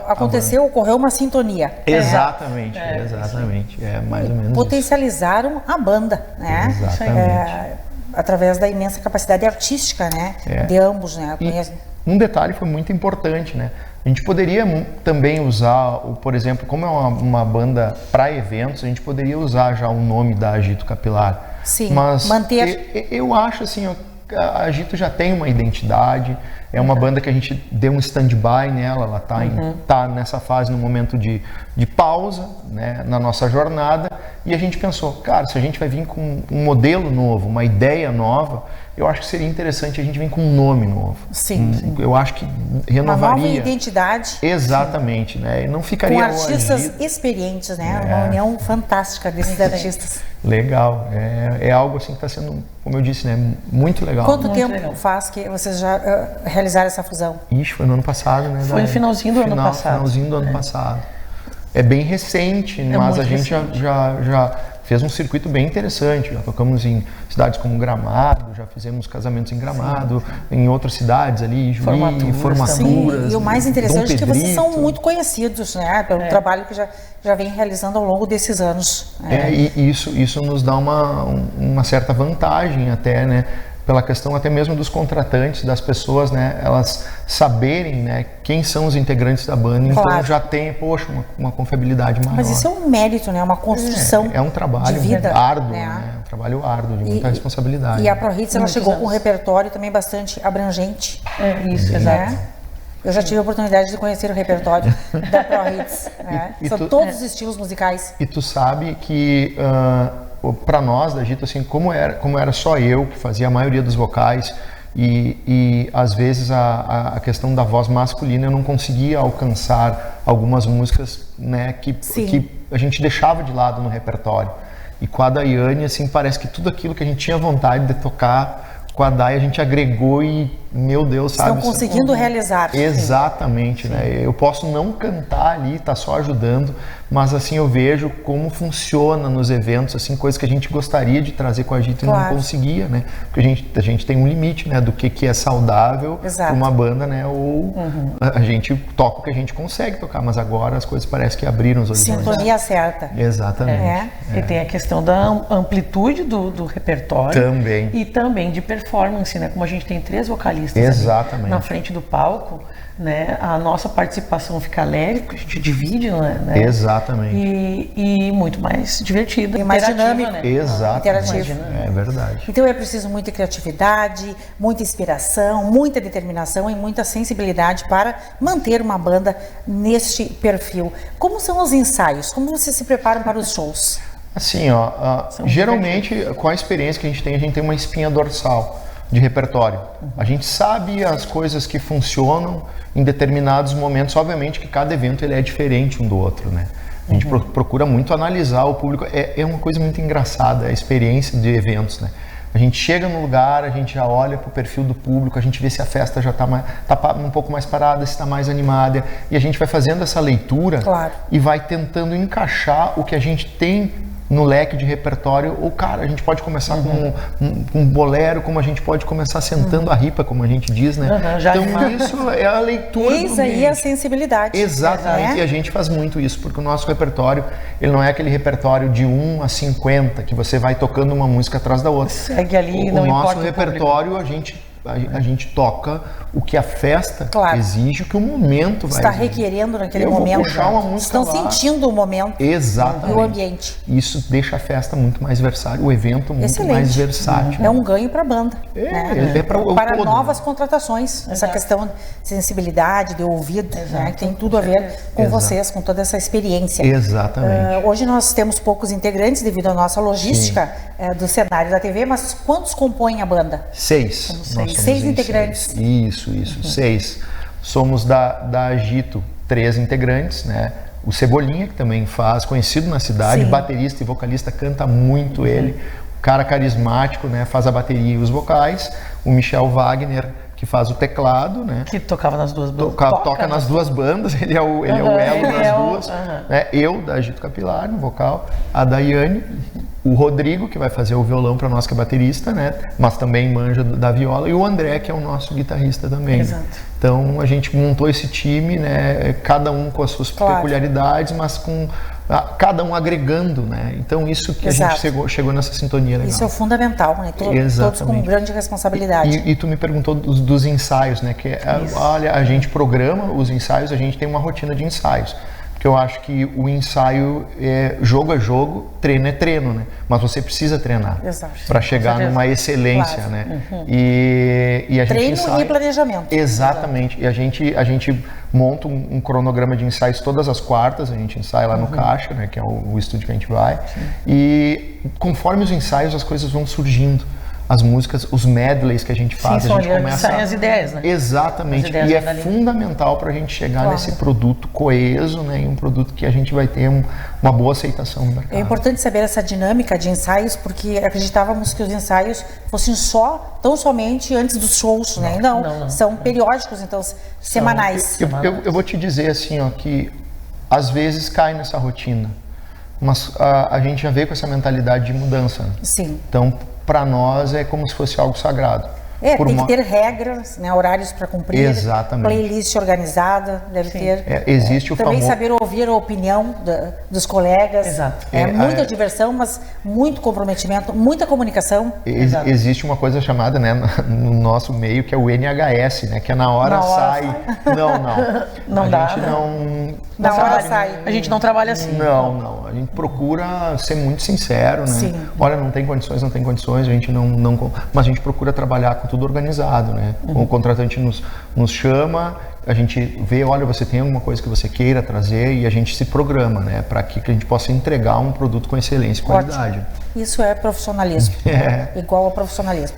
E quais os planos e as expectativas para a banda? O que vem por aí? Minha vez? Minha vez, eu tô quietinha hoje. Então, a gente pretende montar então um novo material de divulgação desse novo trabalho. Como ele é um trabalho recente, então a gente precisa mostrar para o público como ele está sendo desenvolvido. Então vamos fazer vídeos, fotos, enfim, e montar todo esse material para colocar mesmo o produto no mercado. Exatamente. E cada vez mais a gente, né, poder atingir eventos, viajar bastante, né, mostrar o nosso trabalho, porque realmente a gente está muito afim de trazer esse produto, né, espalhar esse produto aí, porque o nosso lema é trazer entretenimento, diversão, alegria para o nosso evento e com a musicalidade, que é a nossa experiência, né? Isso é o que a gente se propõe a fazer. Muito bem. Banda ProHits com artistas já reconhecidos no meio musical, que faz toda a diferença. Eu já prestigiava a Roxane e a Agito Capilar, e também já tive a oportunidade de me divertir muito com a ProHits no jantar baile da Polícia Civil, que foi uma linda festa. Verdade. Eu fiquei encantada com a banda. Verdade. E que foi até altas horas, né? Méritos também das presenças e da banda. É verdade, foi um evento sensacional, a gente lembra. Né? E foi um dos eventos quando a gente estava logo no início, né? E abriu realmente janelas, portas para a gente. É porque as pessoas conhecem vocês, né? Conhecem o trabalho que já vem realizando há muitos anos. Espero vê-los em muitos outros momentos, em grandes ocasiões sociais que Santa Maria nos oferece e também a região, né? Já que nós gostamos de festa. Poxa, que legal. Que bom. A gente agradece, né? Agradece muito o espaço, né? Para a gente possa falar, né, Dai? Possa mostrar o nosso trabalho, para nós é uma alegria. Com certeza, muito obrigada. Igualmente, da mesma forma, agradeço a presença de vocês e vamos encerrar esta edição em homenagem à edição especial Jurídico, né, que estamos estreando hoje, mas também mostrando um pouco mais da banda, da ProHits, o que ela traz para os seus espectadores, para os seus contratantes. Então, desejo muito sucesso a vocês e vamos em frente. Obrigada, vamos em frente. Se Deus quiser, é nosso. Estamos encerrando esta edição do Jornal Especial Jurídico com a participação de integrantes da banda ProHits. Obrigado pela sua audiência, um agradecimento aos patrocinadores e apoiadores. Até a próxima edição.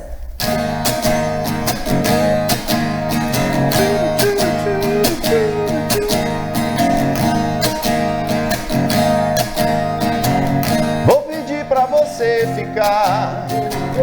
Vou pedir pra você voltar. Eu te amo, eu te quero bem. Vou pedir pra você gostar. Vou pedir pra você me amar. Eu te amo, eu te adoro, meu amor. A semana inteira fiquei esperando pra te ver sorrindo, pra te ver cantando. Quando a gente ama, não pensa em dinheiro, só se quer amar, se quer amar, se quer amar. De jeito maneira, não quero dinheiro, quero amor sincero. Isso é que eu espero, digo ao mundo inteiro. Não quero dinheiro, eu só quero amar.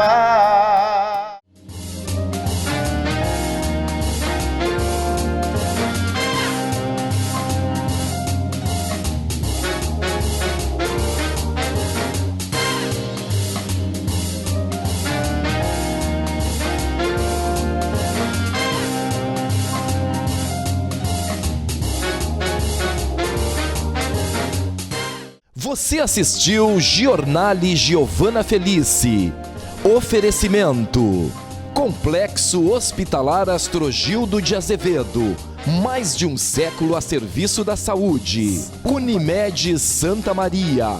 Aqui tem gente. Aqui tem vida. Aqui tem Unimed. Zana. 2 lojas em Santa Maria, Calçadão e Royal Plaza Shopping. Pampeiro Volkswagen. Há 63 anos fazendo de cada cliente um amigo. Rede Super, a rede da sacola amarela. Multirural Agrocerealista Ferigolo. Benefícios em todos os campos. E Unicred, a cooperativa de investimentos com soluções financeiras para você e para o seu negócio.